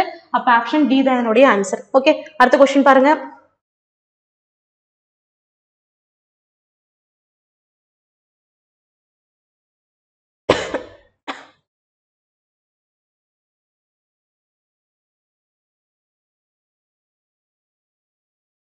ஓகே, CO2 வந்து எதுக்கு பயன்படுது? மேட்ச் ஃபாலோவிங் தான் கேட்டிருக்கிறாங்க. காம்பவுண்ட்ஸ்னுடைய யூசஸ். இதுல வந்து CO2 என்னவா யூஸ் ஆகுது? CaCO2 CaC2 அப்படின்றது எதுக்கு யூஸ் ஆகுது, CaCO3 CS2. நான் மேலே இதை சொல்லிட்டேன், மறுபடியும் ஒரு கொஸ்டின் நம்மளுக்கு இருக்கு. இதுல பாருங்க CO2 அப்படின்றது எதுக்கு பயன்படுது அப்படின்னாக்கா, CO2 தான் வந்து சோடா பானத்துல பயன்படக்கூடியது, அதுதானே சோடாவில் இருக்கக்கூடியது CO2. அப்ப இதுக்கு ஆன்சர் வந்து 3. ஓகேவா, ஆல்ரெடி ஏற்கனவே தெரியுன்றதுனால அப்படியே மேட்ச் பண்ணிடலாம். CaC2 அது எதுக்கு பயன்படுதுன்னு சொன்னோம், கிராஃபைட் ஹைட்ரஜன் பயன்படுது அப்படின்னு சொன்னோம். வெல்டிங்ல பயன்படக்கூடிய அசிட்டில் வாயு தயாரிப்பில் பயன்படுதுன்னு சொன்னோமா, அப்ப இதுக்கான ஆன்சர் வந்து 4. அடுத்து பாருங்க CaCO3 கால்சியம் கார்பனேட் வந்து அமில நீக்கியா பயன்படும், இது 1.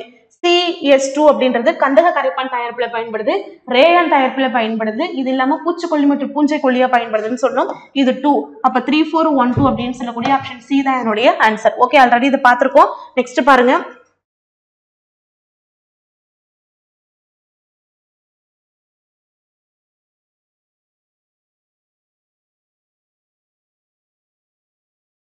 ஓகே, உங்களுக்கு இப்ப இந்த மாதிரியான ஒரு கொஸ்டின்ஸ் வந்து கேட்கறதுக்கு நிறைய சான்சஸ் இருக்கு. ஏன்னா இதுல வந்து என்ன கேட்டிருப்பாங்கன்னா, ஒரு ப்ரீவியஸ் இயர் கொஸ்டின் நம்மளுக்கு கேட்டிருப்பாங்க இதுல.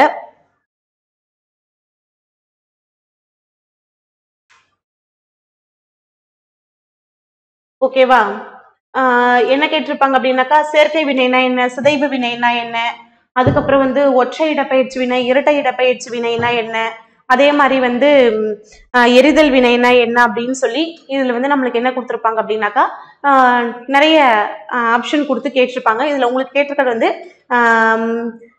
இந்த ஒற்றை இடப்பெயர்ச்சி வினை மாதிரியே இன்னொன்று என்ன இருக்குன்னா, இரட்டை இடப்பெயர்ச்சி வினை இருக்குன்னா, அது வந்து ஷார்ட்கட் மட்டும் இதை சொல்லித்தரேன். நீங்க என்ன ஈக்குவேஷன் வந்ததுனால அதை நம்ம அதுல சூஸ் பண்ணிக்கலாம். சரியா, இப்ப எல்லாத்தையுமே நம்ம என்ன மெத்தட்ல யூஸ் பண்ணிக்கலாம் அப்படின்னாக்கா, ஏபி மெத்தட்ல நம்ம என்ன செய்வோம், அதை நம்ம யூஸ் பண்ணிக்கலாம். சரியா, இப்போ என்னன்னா ஃபர்ஸ்ட் என்ன வச்சுப்போம் அப்படின்னா, சிதைவு வினை அப்படின்னு வச்சுப்போம். ஃபர்ஸ்ட் வந்து சேர்க்கை வினை வச்சுப்போம். ஓகேவா, ஃபர்ஸ்ட் சேர்க்கை வினை.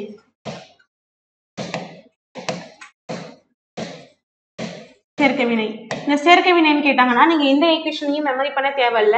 இந்த மாதிரி கொஸ்டின் கேட்டிருந்தாங்க அப்படின்னா என்ன இதுல வந்திருக்குது அப்படிங்கறத பார்த்து நம்ம என்ன பண்ணணும், ஆன்சரை சூஸ் பண்ணணும், அவ்வளவுதான். இப்ப சேர்க்கை வினை அப்படின்னாக்கா, சேர்க்கைனால தெரியும் ரெண்டும் ஒன்னா சேர்றது, கரெக்டா. அப்போ ஏன்னு ஒண்ணு இருக்கும் பிளஸ் பின்னு ஒண்ணு இருக்கும், இது ரெண்டும் சேர்ந்து ஏபி அப்படின்னு சொல்லி மாறுச்சுன்னா அதுதான் வந்து சேர்க்கை வினை அப்படின்னு சொல்றோம். ஓகேவா, அப்ப பாருங்க, இப்போ வந்து NA எடுத்துக்கிறோம், NA பிளஸ் Cl இருக்கு, இது ரெண்டும் சேர்ந்து என்னவா மாறலாம், NaCl அப்படின்னு சொல்லி மாறலாம் இல்லையா. இந்த மாதிரி இருந்துச்சுன்னா இதுதான் வந்து என்னது, சேர்க்கை வினை. ஓகேவா, அதே மாதிரி சிதைவு வினை. ஓகேவா, சிதைவு வினை. இந்த சிதைவு வினையில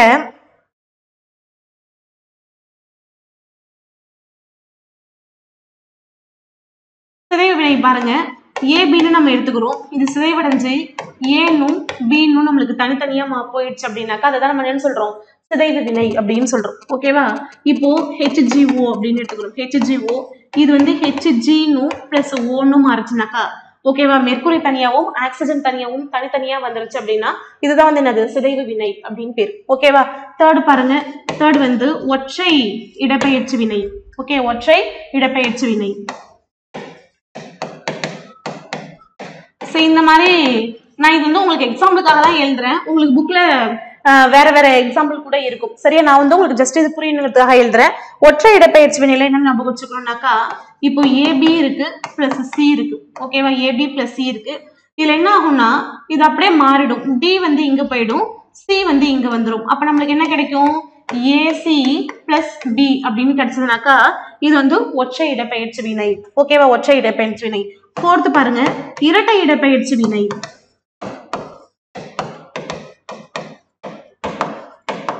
இரட்டை இடப்பெயர்ச்சி வினை, இரட்டை இடப்பெயர்ச்சி வினையில ஏபி பிளஸ் சிடின்னு இருக்கா, ரெண்டுத்தினுடைய பேரும் டோட்டலா மாறிடுது. அப்ப மாறி நம்மளுக்கு என்ன கிடைக்குதுன்னா ஏடி அப்படின்னு கிடைக்குது பிளஸ் சிபி அப்படின்னு சொல்லி மாறிடுது, ஏடி பிளஸ் சிபி அப்படின்னு சொல்லி மாறிடும். இந்த இரட்டை இடப்பெயர்ச்சி வினைக்கு இன்னொரு பெயர் தான் வந்து மெட்டாதிசிஸ் வினை அப்படின்னு சொல்லியிருப்பாங்க. ஓகேவா, லாஸ்ட்ல இருக்கக்கூடியது எரிதல் வினை. எரிதல் வினையில என்ன இருக்கும் அப்படின்னாக்கா,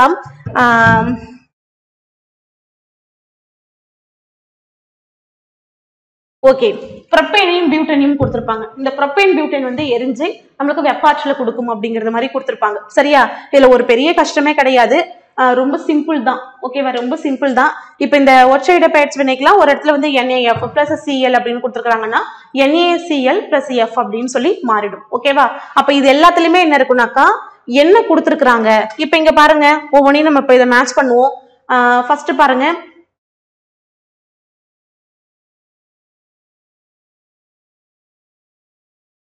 நடுநிலையாக்கல் வினை அப்படின்னு கொடுத்துருக்காங்களா. நடுநிலையாக்கல் வினை அப்படின்னாக்கா என்னன்னா, ஒரு அமிலம் ஒரு காரம் இந்த மாதிரி சேர்ந்து நம்மளுக்கு என்னத்தை உருவாக்கணும், ஒரு உப்பையும் ஒரு நீரையும் நம்மளுக்கு உருவாக்கணும். சரியா? உப்பையும் நீரையும் உருவாக்கணும்.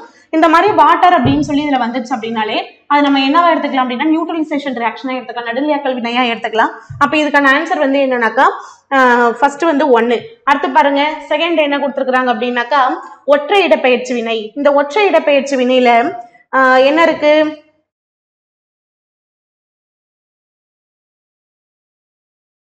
ஓகே, ZnS இருக்கா, ZnS plus CuSO4 அப்படிங்கிறது இருக்குது. அப்படி இல்லைனாலும் உங்களுக்கு இது ரொம்ப இதுல இருக்கக்கூடியது கஷ்டமா இருந்துச்சு அப்படின்னாலும் நான் இங்க கொடுத்துருக்கிறத பாருங்க. இந்த ஒற்றை இடப்பெயர்ச்சி வினையில இப்படி எடுத்துக்கலாம், NaF அப்படின்னு எடுத்துக்கிறோம் பிளஸ் Cl அப்படின்னு எடுத்துக்கிறோம். அப்ப சேரும் போது நம்மளுக்கு என்ன கிடைக்கலாம்,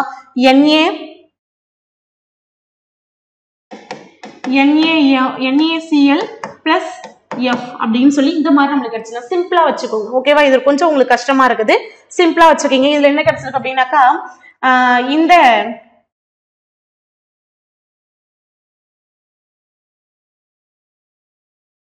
ஓகே, இது கூட சேர்ந்து ZnO அப்படின்னு சொல்லி வரும்.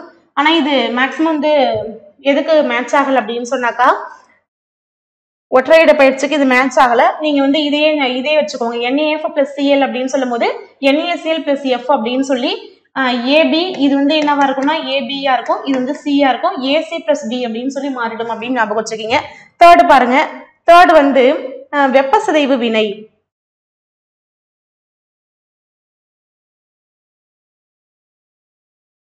சரியா? சிதைவு வினை அப்படின்னு சொல்லும் பொழுது ஒரே காம்பவுண்டா இருக்கிறது என்ன செய்யணும், சிதைவடைஞ்சு ரெண்டா பிரியும். ஓகேவா? அதான் நம்ம என்ன சொல்றோம்னாக்கா வெப்ப சிதைவு வினை அப்படின்னு சொல்றோம். அடுத்தது ஃபோர்த் வந்து என்னன்னாக்கா எரிதல் வினை.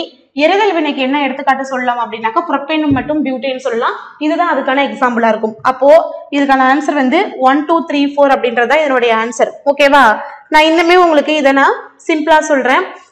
இதுல இருக்கக்கூடியது கொஞ்சம் உங்களுக்கு டஃபா இருக்கு, ஆனா இவ்வளவு டஃபா உங்களுக்கு கேட்க மாட்டாங்க. சப்போஸ் உங்களுக்கு எப்படின்னா ரொம்ப சிம்பிளா தான் கேட்பாங்க. சேர்க்கை வினை அப்படின்னா Na plus Cl அப்படின்னா ரெண்டும் சேர்ந்து NaCl அப்படின்னு சொல்லி மாறும். சிதைவுனா AB வந்து சிதைவடைஞ்சு ஏனும் பீனும் மாறும்.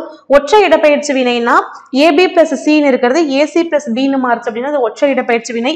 இரட்டை இடப்பெயர்ச்சி வினையில AB plus CD இருக்கிறது AD plus CB அப்படின்னு சொல்லி மாறுச்சுனாக்கா அது வந்து இரட்டை இடப்பெயர்ச்சி வினையில வரும். லாஸ்ட் இருக்கிறது வந்து எதுல வரும் அப்படின்னாக்கா லாஸ்ட் இருக்கக்கூடியது வந்து எரிதல் வினை.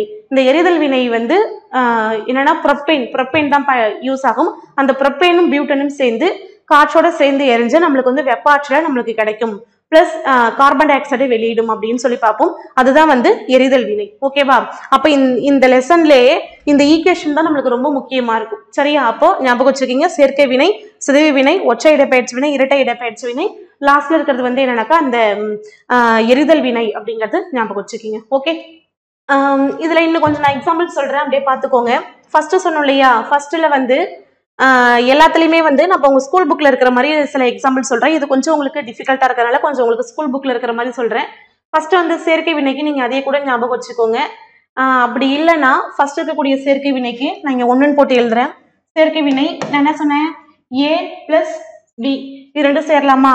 அப்போ H2 plus Cl2 இது ரெண்டும் சேரலாமா? சேர்ந்து என்ன கிடைக்கும், HCl அப்படிங்கிறது கிடைக்குமா? அப்ப A plus B சேர்ந்து நம்மளுக்கு என்ன கிடைச்சிருக்கு, AB அப்படிங்கிறது கிடைச்சிருக்கு. ஓகேவா? செகண்ட் என்ன இருக்கு, செகண்ட் வந்து சிதைவு வினையா, ABயா இருக்கிறது ஏனும் பீனும் மாறணும். அப்ப HGO அப்படிங்கிறது ஒண்ணு ஞாபகம் வச்சுக்கீங்க. வேற என்ன ஞாபகம் வச்சுக்கோங்கன்னா இப்ப CaCO3 அப்படிங்கிறது இருக்குது. இப்ப இது சிதைவடைஞ்சு என்னவா மாறலாம், CaO அப்படின்னு மாறலாம், பிளஸ் CO2 அப்படின்னு மாறலாமா? அப்ப இங்க இருக்கும் போது ABன்னு இருந்துச்சு, இது பிரிவடைஞ்சு ஏனும் பீனும் மாறிச்சு அப்படின்னாக்கா இது வந்து என்னது, சிதைவு வினை. ஓகே, அடுத்தது ஒற்றை இடப்பெயர்ச்சி வினை. ஒற்றை இடப்பெயர்ச்சி வினைக்கு நான் மேலே எழுதிருக்கேன், அதையவே நம்ம எடுத்துக்கலாம். இது இப்படி கூட எடுத்துக்கலாம், NaCl இருக்கு பிளஸ் F இருக்கு, இது சேரும் பொழுது NaF பிளஸ் Cl அப்படின்னு சொல்லி மாறுச்சுன்னா AB பிளஸ் Cன்னு இருக்கு, இது AC பிளஸ் B அப்படின்னு சொல்லி மாறுச்சு அப்படின்னாக்கா இது வந்து ஒற்றை இடப்பெயர்ச்சி வினை. ஓகேவா? ஃபோர்த் இருக்கிறது இரட்டை இடப்பெயர்ச்சி வினை. ஃபோர்த் வந்து இரட்டை இடப்பெயர்ச்சி வினை. நான் கொடுக்குற இந்த ஈக்குவேஷன் மட்டுமா ஞாபகம் வச்சுக்கீங்க போதும். இரட்டை இடப்பெயர்ச்சி வினை இது வந்து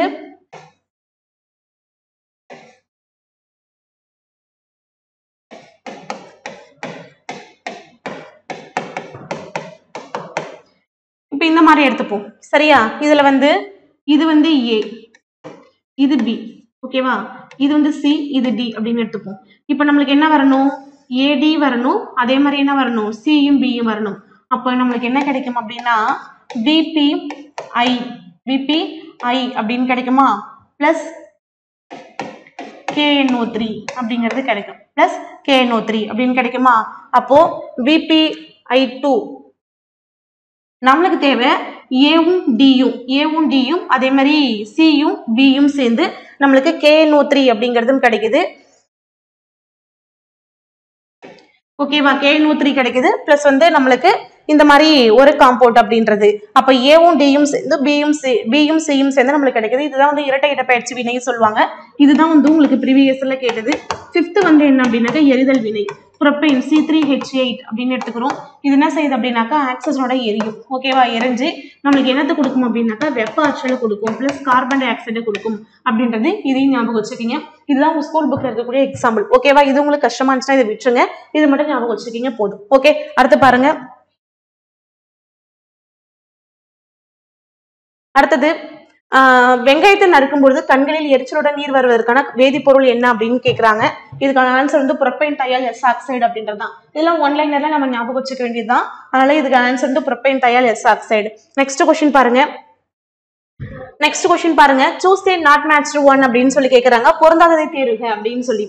இப்ப இதுல நம்மளுக்கு வந்து ஃபர்ஸ்ட் என்ன தெரியணும்னா நம்மளுக்கு ஒரு 3 ஸ்டேட் தெரியுமா. ஃபர்ஸ்ட் இருக்கிறது திண்மம்,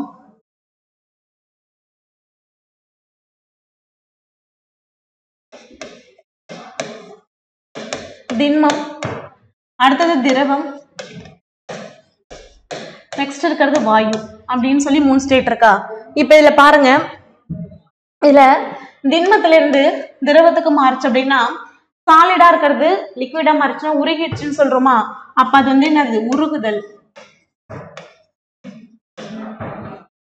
ஓகேவா, உருகுதல். அடுத்தது என்ன செய்யும், திரவத்திலிருந்து ஆவியா மாறுமா, அதாவது திரவத்திலிருந்து வாயுவா மாறக்கூடியது. அப்ப நம்ம என்னன்னு சொல்லுவோம், கொதித்தல் அப்படின்னு சொல்லலாமா. ஃபர்ஸ்ட் இருக்கிறது வந்து திண்மம், அடுத்தது திரவம், அடுத்தது வாயு.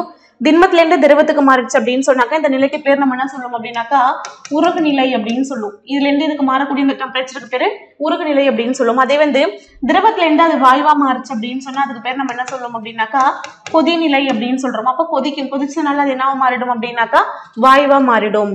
ஓகே, இப்ப இங்க நம்மளுக்கு என்னென்ன கேக்குறாங்க அப்படின்னு சொல்லி பாருங்க. ஃபர்ஸ்ட் வந்து பொருந்தாதான் கேட்டிருக்கிறாங்க. உருகுதல் அப்படின்றது திண்மத்துல இருந்து வாயுவிற்கு மாறுதல் அப்படின்னு சொல்றாங்க. இந்த திண்மத்துல இருந்து டைரக்டா இப்படி வாயுவா மாறுச்சு அப்படின்னா அதுக்கு பேர் நம்ம என்ன சொல்லுவோம், பதங்கமாதல் அப்படின்னு சொல்லுவோமா. பதங்கமாதல் அப்படின்னு சொல்றோம். அப்போ வந்து இதுக்கான ஆன்சர் வந்து இங்க உருகுதல் கிடையாது.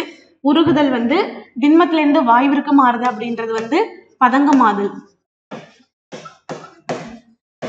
பதங்கமாதல். செகண்ட் ஆவியாதல் அப்படின்றது என்னது, திரவத்திலிருந்து வாயுவுக்கு மாறுது.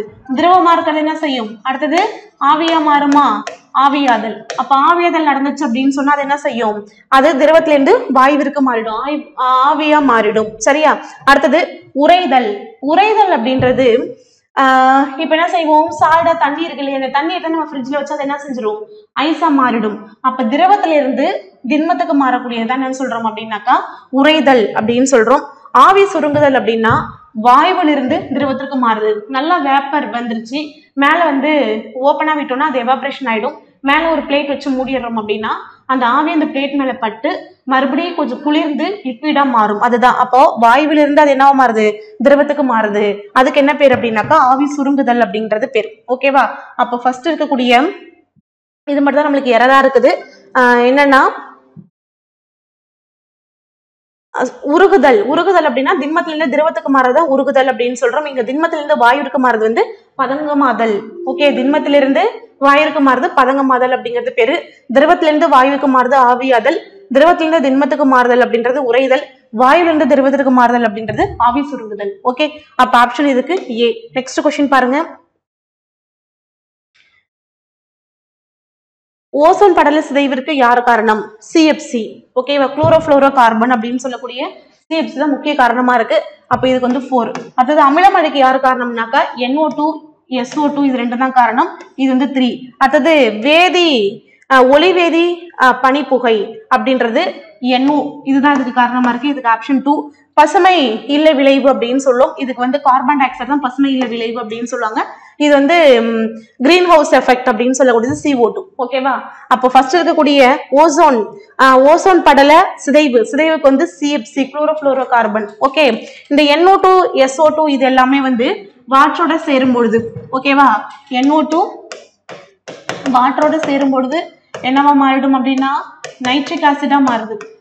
அதே மாதிரி SO2 வாட்டரோட சேரும் பொழுது என்னவா மாறுது அப்படின்னாக்கா சல்பூரிக் ஆசிடா மாறுது. ஓகேவா, அப்ப நைட்ரிக் ஆசிடும் சல்பூரிக் ஆசிடாவும் மாறுது. அதான் அமிலமழை அப்படின்னு சொல்றோம். அதுக்கப்புறம் ஒளிவேதி பனிப்புகைக்கு வந்து NO நைட்ரஸ் ஆக்சைடு, பசுமை குடல் விளைவு அப்படின்றது கார்பன் டை ஆக்சைடு. அப்ப ஆப்ஷன் இதுக்கு சி தான் இதனுடைய ஆன்சர். நெக்ஸ்ட் கொஸ்டின் பாருங்க. அடுத்தது வந்து கைரேகை பதிவை கண்டறிய பயன்படும் வேதிப்பொருள் என்ன அப்படின்னு சொல்லி கேட்கிறாங்க. கைரேகை பதிவை கண்டறியத்துக்கு பயன்படக்கூடிய வேதிப்பொருள் அப்படின்னு சொல்லி கேட்டாங்கன்னா இதுக்கு ஆன்சர் வந்து நின்ஹைட்ரின் அப்படின்றதா இதனுடைய ஆன்சர். ஓகேவா, நெக்ஸ்ட் கொஸ்டின் பாருங்க.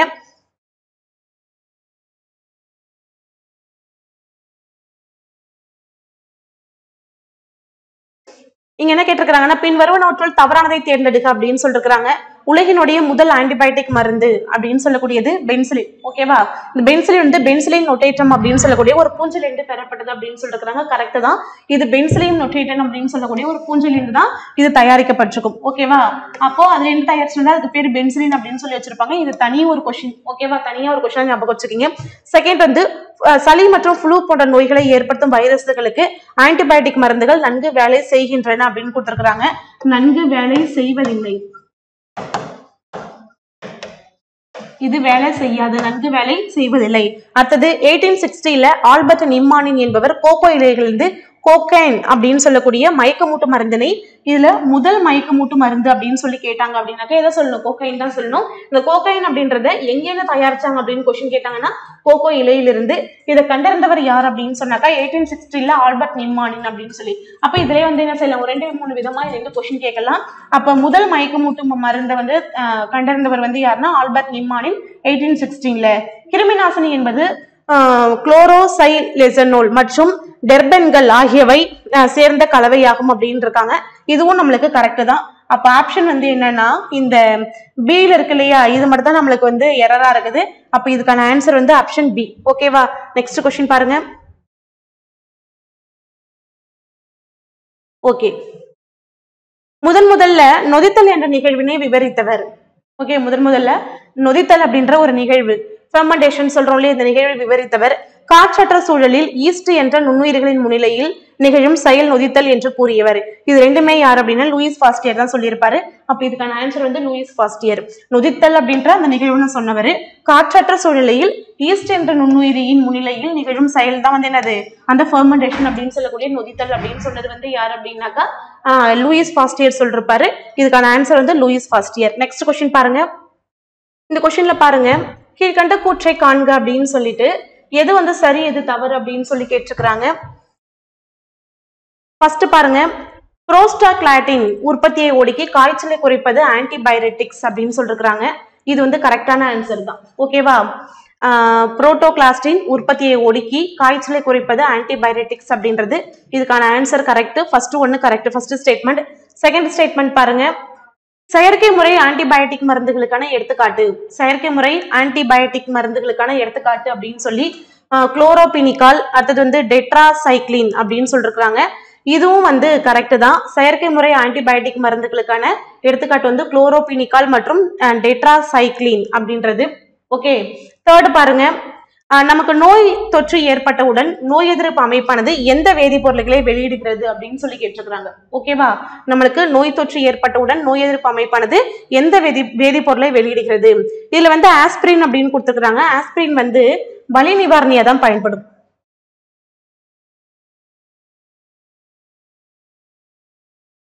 ஆஸ்பிரின் வந்து வலி நிவாரணி.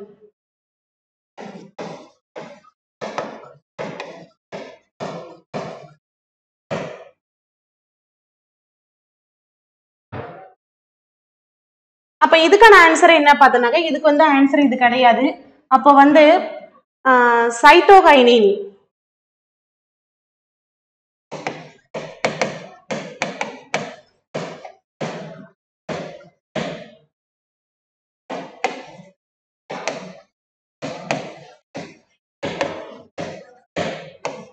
ஓகே, ஹிஸ்டமின்கள் இதுதான் வந்து நமக்கு நோய் தொற்று ஏற்பட்டவுடன் நோய் எதிர்ப்பு அமைப்பாக செயல்பட்டு வேதிப்பொருட்களை வெளியிடுறது வந்து சைட்டோகைனின் ஹிஸ்டமின்களும். ஓகே, அடுத்தது பாருங்க, நிமோனியா மற்றும் மூச்சுக்குழாய் அழற்சி சிகிச்சையில் பயன்படுவது எது அப்படின்னு கேட்டாங்கன்னா அதுக்கு ஆன்சர் வந்து பென்சிலின் அப்படின்றது தான் அதனுடைய ஆன்சர். அப்போ இந்த இடத்துல ஆஸ்பிரின் அப்படின்றது வலி நிவாரணியா பயன்படுகிறது. ஓகே, இந்த ஆஸ்பிரின் தயாரிப்பில் பயன்படுவது எது அப்படின்னு சொல்லி கேட்கலாம். ஆஸ்பிரின் தயாரிப்புல எது பயன்படும் அப்படின்னாக்கா அசிட்டைல் சாலிசிலிக் அமிலம் பயன்படும். அசிட்டைல் சாலிசிலிக் அமிலம். ஓகே, ஆஸ்பிரின்ல அசிட்டைல் சாலிசிலிக் அமிலம் அப்படின்றது பயன்படும். இது வந்து இது கூட தனியா ஞாபகம் வச்சுக்கீங்க. அடுத்த கொஸ்டின், அப்ப எது மட்டும் தவறு அப்படின்னாக்கா ஆப்ஷன் பி அதான் தவறு. அடுத்து பாருங்க, இதுல வந்து பொறுத்துக்க அப்படின்னு சொல்லி கேட்டிருக்கிறாங்க. மேட்ச் தி ஃபாலோயிங் இந்த மாதிரி கேட்டாங்கன்னா இதுவும் நம்மளுக்கு பொறுத்த தெரியணும். ஓகேவா? அனால்ஜெனிக் அப்படின்னு சொல்லி கேட்கறாங்க, இருக்கு ஒண்ணு. அதுக்கு அடுத்து பாருங்க, ஆன்டிசெப்டிக், ஆன்டாசிட், ஆன்டிஹிஸ்டமின் இது எல்லாமே எதுக்கு பயன்படுது அப்படின்னு சொல்லி இந்த மாதிரி கொஸ்டின்ஸ் நம்மள கேட்கலாம். அப்படி கேட்டாங்கன்னாக்கா ஃபர்ஸ்ட் பாருங்க, அனால்ஜெனிக் அப்படின்றது எதுக்கு பயன்படுது அப்படின்னா மனித மூளையில் வலி உணராமை. ஓகேவா? வலி வந்து நம்மளுக்கு எந்த இடத்துல இருந்தாலும் அதுல தெரியாம வந்து அதை மாத்திரத்துக்கு வந்து எது பயன்படுது அப்படின்னா இந்த அனால்ஜெனிக் அப்படின்றது பயன்படுது. அப்ப இதுக்கு ஆன்சர் வந்து 3. அடுத்து வந்து ஆன்டிசெப்டிக். ஆன்டிசெப்டிக் அப்படின்றது நோய் கிருமிகளை அழிக்கும் புண்ணு ஆட்சியான கிருமி நாசினியா பயன்படக்கூடியது ஆன்டிசெப்டிக். இது வந்து 1. அதாவது இந்த ஆன்டாசிட். ஆன்டாசிட் அப்படின்றது வயிற்றின் அமிலத்தன்மையை சமநிலைப்படுத்தும் அமில நீக்கி அப்படின்றது. இது வந்து 4. அடுத்து பாருங்க, ஆன்டிஹிஸ்டமின் அப்படின்றது ஒவ்வாமை பாதிப்பை நீக்கும் எதிர்ப்பு மருந்து அப்படின்றது 2. ஓகே, அப்ப 3, 1, 4, 2 அப்படின்றத இதனுடைய ஆன்சர். ஆப்ஷன் சி தான் இதுக்கான ஆன்சர். ஓகேவா? அடுத்து பாருங்க, கீழ்கண்ட கூற்றுகளில் சரியானது எது அப்படின்னு சொல்லி கேட்டிருக்கிறாங்க. மனிதனின் கண்டறியப்பட்ட முதல் வைரஸ் நோய் வந்து மஞ்சள் காய்ச்சல். மஞ்சள் காமாலை சொல்றோம் இல்லையா, அதுதான் மஞ்சள் காய்ச்சல். அடுத்தது வந்து ஓஆர்எஸ் அப்படின்ற விரிவாக்கம் வந்து ஓரல் ரீஹைட்ரேஷன் சொல்யூஷன் அப்படின்றது தான் ஓஆர்எஸ் அப்படின்னு. இது ரெண்டுமே கரெக்ட் தான். அப்ப 1, 2 ரெண்டுமே சரி. ஆப்ஷன் டி தான் இதனுடைய ஆன்சர். அடுத்த கொஸ்டின் பாருங்க, தாவரங்களுக்கு கட்டமைப்பு கொடுப்பதில் முக்கிய பங்கு வகிப்பது அப்படின்னு சொல்லி கேட்டாங்கன்னா இதுக்கு ஆன்சர் வந்து லிக்னின் அப்படின்றத இதனுடைய ஆன்சர். தாவரங்களுக்கு கட்டமைப்பு கொடுப்பதில் முக்கிய பங்கு வகிப்பது லிக்னின். அடுத்த கொஸ்டின் பாருங்க, இயற்கை ஆன்டிசெப்டிகளில் கீழ்கண்டவற்றில் பொருந்தாதது எது அப்படின்னு சொல்லி கேட்டிருக்கிறாங்க. பூண்டு, மஞ்சள், வெங்காயம் இது எல்லாமே என்னவா பயன்படுதுன்னா இயற்கை ஆன்டிசெப்டிக்கா பயன்படுது. மிளகாய் வந்து கிடையாது. அப்ப இது ஆப்ஷன் வந்து டி தான் இதுக்கான ஆன்சர். அடுத்த கொஸ்டின் பாருங்க, இதுல ஒரு கொஸ்டின் இருக்கு. சிரிப்பூட்டும் வாயு அப்படின்னு அழைக்கப்படுறது வந்து எதுன்னு கேட்டாங்கன்னா நைட்ரஸ் ஆக்சைடு. சிரிப்பூட்டும் வாயுன்னு கேட்டாங்கன்னா நைட்ரஸ் ஆக்சைடு தான் இதனுடைய ஆன்சர். சிரிப்பூட்டும் வாயுவான நைட்ரஸ் ஆக்சைடு மருத்துவத்துறையில் வேற எதுக்கு பயன்படுத்தப்படுது அப்படின்னு கேட்டாங்கன்னா இது வந்து மயக்க மருந்தாகவும் பயன்படுது. ஓகேவா? மயக்க மருந்தாகவும் பயன்படுது. லாஸ்ட் கொஸ்டின்ல மருந்துகள் அவற்று வந்து சோர்ஸ், இது வந்து அதனுடைய மூலங்கள். மார்பின் அப்படின்றது எதுக்கு பயன்படுது? மார்பின் வந்து மருந்தா பயன்படுது. இது எங்க இருந்து கிடைக்குது அப்படின்னா தாவரங்கள் இருந்து கிடைக்குது. இதுக்கு ஆன்சர் 2. ஓகேவா? அடுத்து பாருங்க, ஆஸ்பிரின் அப்படின்றது இந்த ரசாயன தொகுப்புல இருந்து வரக்கூடியது. அப்ப இதுக்கு வந்து 3. இன்சுலின் அப்படின்றது விலங்குல இருந்து பெறப்படக்கூடியது. இது 4. திரவ பாராஃபின் அப்படின்றது இது வந்து ஒரு மினரல். இது வந்து 1. அப்போ 2, 3, 4, 1 அப்படின்றதா இதனுடைய ஆன்சர். இதுக்கு ஆன்சர் வந்து என்னன்னாக்கா ஆப்ஷன் பி. ஓகேவா? சோ இதோட நம்மளுக்கு இந்த செஷன்ல வந்து ஒரு 30 கொஸ்டின் பார்த்திருக்கோம். இந்த 30 கொஸ்டின்ல நம்ம ஃபர்ஸ்ட் பார்த்த வீடியோஸ்ல எல்லாத்துலயுமே முக்கியமான டாபிக்ஸ் எல்லாமே பார்த்திருப்போம். இந்த டாபிக் வந்து உங்களுக்கு கொஞ்சம் சில கொஸ்டின்ஸ் வந்து பார்த்தனாக்க கொஞ்சம் டஃபா இருக்கிற மாதிரி தெரியும். இதெல்லாம் உண்டா அப்படின்ற மாதிரி கூட நீங்க யோசிச்சிருப்பீங்க. இப்போ இதுவரை இந்த லாஸ்ட்ல இருக்கக்கூடிய கொஸ்டின்ஸ், லாஸ்ட்ல ஒரு 10 கொஸ்டின்ஸ் அளவுக்கு நீங்க படிச்சிருப்பீங்களான்னு தெரியல. சப்போஸ் அது இதுக்கு முன்னாடி படிச்சிருந்தீங்கன்னா ஓகே, இல்ல இப்பதான் நான் புதுசா பாக்கலன்னா ஜஸ்ட் இதுல கொடுத்துருக்கிறத மட்டுமாவது பார்த்து மெமரி பண்ணிக்கிங்க. ரொம்ப அந்த லெசனுக்குள்ளார போயிட்டு கஷ்டப்பட்டுக்க தேவையில்ல. ஆனா அதுக்கு முன்னாடி உள்ளதுல எக்ஸ்பிளனேஷன்ல நான் எதெல்லாம் இம்பார்ட்டன்ட், எதெல்லாம் ப்ரீவியஸ் இயர் கொஸ்டின் சொன்னனோ இதே வீடியோல ஃபர்ஸ்ட்ல இருக்கக்கூடிய ஒரு 20 கொஸ்டின்ல எதெல்லாம் முக்கியமானது அப்படின்னு சொல்லிருப்போம். அந்த மாதிரி இருக்கிறதெல்லாம் கொஞ்சம் பாத்துக்குங்க. இதுக்குள்ளாரே ஒரு 4-5 லெசன்ஸ் இருக்கு. அந்த 5 லெசன்ல முக்கியமான கொஸ்டின்ஸ் என்னெல்லாமோ அது எல்லாத்தையும் என்ன செஞ்சிருக்கோம், இதுல நம்ம போட்டிருக்கிறோம். சரியா? அதனால இந்த கொஸ்டின்ஸ் வந்து கொஞ்சம் நம்மளுக்கு இம்பார்ட்டண்டா இருக்கிறதா தான் இருக்கும். கண்டிப்பா இது உங்களுக்கு யூஸ்ஃபுல்லா இருக்கும். அதனால இதுல வந்து அந்த ஃபர்ஸ்ட் சொல்யூஷன்ல கொடுத்துருக்கக்கூடிய கொஸ்டின், அதுக்கப்புறம் டைப் ஆஃப் கெமிக்கல் ரியாக்ஷன் அப்படின்னு சொல்லி அந்த ஈக்குவேஷன்ஸ் மெத்தட் கொடுத்தோம் இல்லையா, ஏபி மெத்தட் கொடுத்தோம்ல, அந்த ஏபி மெத்தட்ல நம்ம கொஸ்டின் பேப்பர்ல இதுல இருக்கக்கூடியது உங்களுக்கு அது புரியல, கொஞ்சம் கஷ்டமா இருக்குது அப்படின்னா நான் இந்த பக்கம் ரைட் சைட்ல கொஸ்டின்ஸோட ஈக்குவேஷன்ஸ் எழுதி போட்டிருக்கேன், அதையாவது பார்த்து நீங்க அதை படிச்சுக்கோங்க. ஓகேவா? ஸோ மற்றபடி மீதி இருக்கிறது உங்களுக்கு எல்லாமே நான் சொல்லியாச்சுன்னு நினைக்கிறேன். ஒரு 2-3 விஷயம் மட்டும் இன்னும் சொல்லிக்கிறேன், அதை மட்டும் ஞாபகம் வச்சுக்கோங்க. ஸோ உங்களுக்கு சப்போஸ் இப்போ இந்த மாதிரி கேட்குறாங்க அப்படின்னா இதை மட்டும் எக்ஸ்ட்ரா ஞாபகம் வச்சுக்கிங்க. இப்போ வந்து பித்தளை கேட்குறாங்க, அதுக்கப்புறம் வெண்கலம் கேட்குறாங்க. பித்தளை வெண்கலம் அப்படின்னு கேட்டாங்கன்னா பித்தளை வந்து காப்பரோட ஜிங்க் சேர்ந்த கலவை, இது வந்து வெண்கலம் அப்படிங்கிறது காப்பரோட டின் சேர்ந்த கலவை. இது ரெண்டும் ஞாபகம் வச்சுக்கிங்க. அதுக்கப்புறம் வந்து மெக்னாலியம், தேர்ட் வந்து மெக்னாலியம், அடுத்தது வந்து டியூராலுமின் அப்படின்னு சொல்லி இது கேட்டாங்கன்னா மெக்னாலியம் அதுல இருக்கிறது அப்படியே எழுதுங்க, மெக்னீசியம் பிளஸ் அலுமினியம், இதுதான் மெக்னாலியம் சொல்லும். டியூராலுமின் அப்படின்னு கேட்டாங்கன்னாக்கா மெக்னீசியம் பிளஸ் அலுமினியம், இது அப்படியே எழுதிட்டு பிளஸ் இந்த மெக்னீசியத்துக்கு முன்னாடி இதை ஆட் பண்ணிக்கோங்க, மெக்னீசியத்துக்கு முன்னாடி அதே மாதிரி எம் ஆட் பண்ணிக்கோங்க, மேங்கனீஸ், அப்புறம் பிளஸ் அது கூட சேர்த்து காப்பர். இந்த மாதிரி இருந்துச்சுன்னா இது வந்து டியூராலுமின் அப்படின்னு சொல்றோம். அப்ப மெக்னாலியம், டியூராலுமின். அடுத்தது பாருங்க, அடுத்து வந்து நிக்கல் இரும்பு,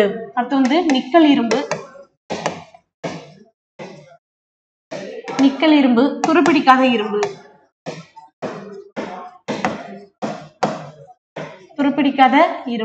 இந்த மாதிரி கேட்கறாங்கன்னா நிக்கல் இரும்பு அதுல என்ன இருக்கோ அதை அப்படியே எழுதிக்கிங்க, நிக்கல் பிளஸ் இரும்பு பிளஸ் அது கூட சேர்த்து கார்பன் சேர்த்துக்கோங்க, நிக்கல் இரும்பு. துருப்பிடிக்காத இரும்புனாலும் அதையும் அப்படியே எழுதிக்கோங்க, நிக்கல் பிளஸ் இரும்பு பிளஸ் கார்பன் பிளஸ் குரோமியம் அப்படின்றத இதை ஆட் பண்ணிக்கோங்க. ஓகேவா? ஸோ இதுதான். இப்போ இது ரெண்டும் ஒரு பேர்.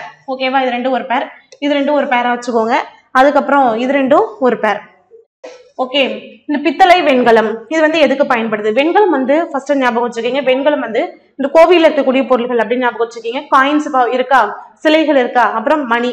ஆனா இங்க என்ன கொடுத்திருப்பாங்கன்னா அழைப்பு மணி அப்படின்னு சொல்லிருப்பாங்க, அது கோவிலில் இருக்கக்கூடியது கிடையாது, நம்மளுக்கு ஞாபகம் இருக்கிறதுக்காக வச்சிருக்கிறோம். அப்ப காப்பரோட டின் சேர்ந்த கலவை வந்து வெண்கலம், இது வந்து சிலைகள், நாணயங்கள் மற்றும் அழைப்பு மணிகள் தயாரிப்பில் பயன்படுகிறது. அடுத்து பாருங்க பித்தளை வந்து எதுக்கெல்லாம் பயன்படும் அப்படின்னாக்கா இந்த மின் இணைப்புகள்ல, அலங்கார பொருள்களாக, கடின உபகரணங்கள்ல, இது எல்லாத்துலயுமே, பதக்கங்கள்ல, இது எல்லாத்துலயுமே என்ன பயன்படும் அப்படின்னா பித்தளை அப்படிங்கிறது பயன்படும். சரியா? அப்ப மின் இணைப்புகள்ல, கடின உபகரணங்கள்ல, அதுக்கப்புறம் பதக்கங்கள், அலங்கார பொருள்கள், இது எல்லாத்துலயும் என்ன பயன்படும்னா அது பித்தளை பயன்படும். சரியா? அடுத்தது மெக்னாலியம், டியூராலுமின். இந்த மெக்னாலியம், டியூராலுமின் இது ரெண்டுத்துலயுமே என்ன இருக்குன்னா அலுமினியம் இருக்கா? ஓகே, ரெண்டுத்துலயுமே அலுமினியம் இருக்கிறதுனால இந்த அலுமினியம் வந்து எதுக்கு பயன்படுதுன்னா விமானத்தினுடைய பார்ட்ஸ், விமானத்தின் பகுதிகள் தயாரிப்பில் பயன்படுகிறது. ரெண்டுக்குமே காமனான பாயிண்ட்ஸ் இதை எழுதணும். இது இல்லாம ரெண்டுத்தையும் செப்பரேட் பண்ற மாதிரி பாயிண்ட் சொல்லணும் அப்படின்னாக்கா இந்த மெக்னாலியம் அப்படின்றது அறிவியல் உபகரணங்கள் தயாரிப்பில் பயன்படுகிறது, டியூராலுமின் அப்படிங்கிறது பிரஷர் குக்கர் தயாரிப்பில் பயன்படுகிறது. ரெண்டுக்கும் காமனான பாயிண்ட் அப்படின்னு சொன்னாக்கா விமானத்தின் பகுதிகள் தயாரிப்பில் பயன்படுகிறது. ஆனா ரெண்டுத்தையும் டிஃபரெண்ட் பண்ற மாதிரி கேட்டாங்க அப்படின்னு சொன்னாக்கா அறிவியல் உபகரணங்கள் அப்படின்னு சொன்னாக்கா மெக்னாலியம், இதுவே வந்து பிரஷர் குக்கர் அப்படின்னு கேட்டாங்கன்னா டியூராலுமின் அப்படிங்கறத ஞாபகம் வச்சுக்கணும். அதுக்கு அடுத்தது இந்த நிக்கல் இரும்பு, துருப்பிடிக்காத இரும்பு இந்த மாதிரி கேட்டாங்க அப்படின்னாக்கா இந்த நிக்கல் இரும்பு, துருப்பிடிக்காத இரும்பு. முதல்ல துருப்பிடிக்காத இரும்பு பாருங்க, துருப்பிடிக்காத இரும்புல நிக்கல், அதுக்கப்புறம் அயனு, கார்பன் பிளஸ் அதுக்கப்புறம் குரோமியம், இதெல்லாம் சேர்ந்துதான் துருப்பிடிக்காத இரும்பு. அப்ப துருப்பிடிக்காதது வந்து நம்ம சொல்லக்கூடிய வெஹிக்கிள்ஸ். ஓகேவா? அப்போ வாகனத்தின் பார்ட்ஸ், வாகனத்தினுடைய பகுதிகள் பாகங்கள் தயாரிக்க பயன்படுது.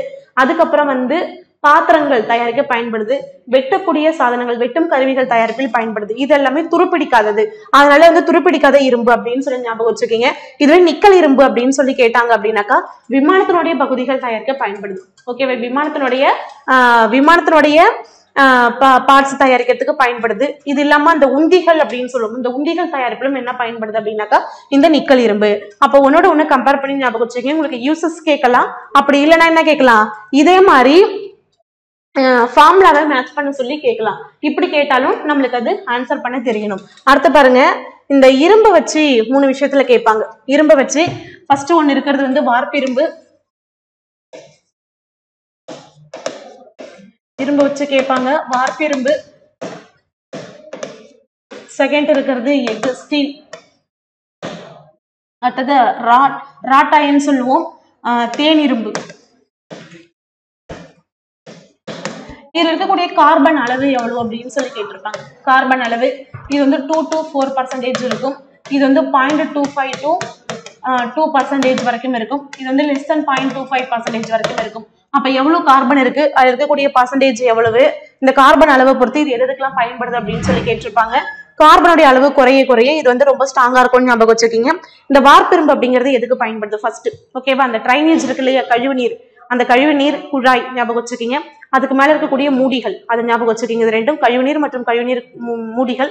அதை சுத்தி ஒரு இரும்பு வேலி போட்டிருக்காங்க ஞாபகம் வச்சுக்கீங்க. அப்ப இரும்பு வேலிகள், அப்புறம் ஸ்டவ், ஓகேவா? ஸ்டவ், கார்ல அந்த ரேடியேட்டர் சொல்லுவோம் இல்லையா, அந்த ரேடியேட்டர்ஸ், இது எல்லாத்துலயுமே என்ன பயன்படுதுனாக்கா இந்த வார்ப்பிரும்பு அப்படிங்கிறது பயன்படுது. சரியா? அப்ப கழிவு நீர் குழாய் இருக்கு, அதனுடைய மூடி இருக்கு, அதை சுத்தி இரும்பு வேலி போட்டிருக்காங்க, அந்த வழியா ஒரு கார் போகுது அப்படின்னு கூட ஞாபகம் வச்சுக்கோ. ரேடியேட்டர்ஸ், கார்ல இருக்கக்கூடிய ரேடியேட்டர்ஸ். அதுக்கப்புறம் இருக்கிறது ஸ்டவ். இது எல்லாத்தையும் பயன்படக்கூடியது வார்ப்பிரும்பு. இந்த எஃகு அப்படின்றது எதுக்கு பயன்படுதுன்னா பெரிய பெரிய கட்டுமானங்களுக்காக பயன்படும். அப்ப பெரிய பெரிய கட்டுமானங்கள், பெரிய கட்டடங்களுக்கு, அதுக்கப்புறம் இந்த டிவி கோபுரங்கள் அப்படின்னு சொல்லி கொடுத்துருப்பாங்க, பெரிய பெரிய டவர்ஸுக்கு, அந்த மாதிரி பெரிய பெரிய கட்டுமானங்கள் எது பயன்படும் அப்படின்னு சொன்னா இந்த எஃகு பயன்படுது. ஸ்டீல் அப்படின்னு சொல்றோம். தேனிரும்பு அப்படின்றது எதுக்கு பயன்படுது? நங்கூரம். ஓகே, நங்கூரம் மின்காந்தங்கள் தயாரிப்புல, அதுக்கப்புறம் இருக்கிறது அந்த கம்பிச்சுருள், இது தயாரிப்புல என்ன பயன்படுதுன்னா இந்த தேனிரும்பு பயன்படுது. சரியா? இது வந்து உங்களுக்கு நான் கொஞ்சம் எக்ஸ்ட்ரா இன்ஃபர்மேஷனா கொடுத்துருக்கிறேன். வேற ஒன்றும் இல்லை. நம்ம அந்த லாஸ்ட்ல இந்த முன்னாடியே சொன்னதுதான். லாஸ்ட்ல இருக்கக்கூடிய இந்த ஒரு 5-6 கொஸ்டின் வந்து உங்களுக்கு ஆல்ரெடி தெரியும்னா பாத்துக்குங்க, ஒரு தடவை பாத்துக்குங்க. அப்படி இல்லைனாக்கா ஜஸ்ட் இதுல என்ன கொடுத்துருக்கோமோ அதை மட்டுமே மெமரி பண்ணிட்டு இதுக்கு மேல இருக்கக்கூடியதை கொஞ்சம் கிளியரா படிச்சுக்கோங்க, போதும். ஓகேவா? All the best. எல்லாருமே ரொம்ப நல்லா எக்ஸாம் பண்ணிட்டு ஒரு இந்த எக்ஸாம்லயே பிசிக்கல் ரொம்ப நல்லா முடிச்சு, அதுக்கப்புறம் நீங்க எல்லாருமே ஒரு கண்டிப்பா ஒரு காவலரா உங்களுடைய பணியை மிக சிறப்பாக ஆற்றணும் அப்படின்னு சொல்லி என்னுடைய வாழ்த்துக்கள் தெரிவிச்சுக்கிறேன். நன்றி.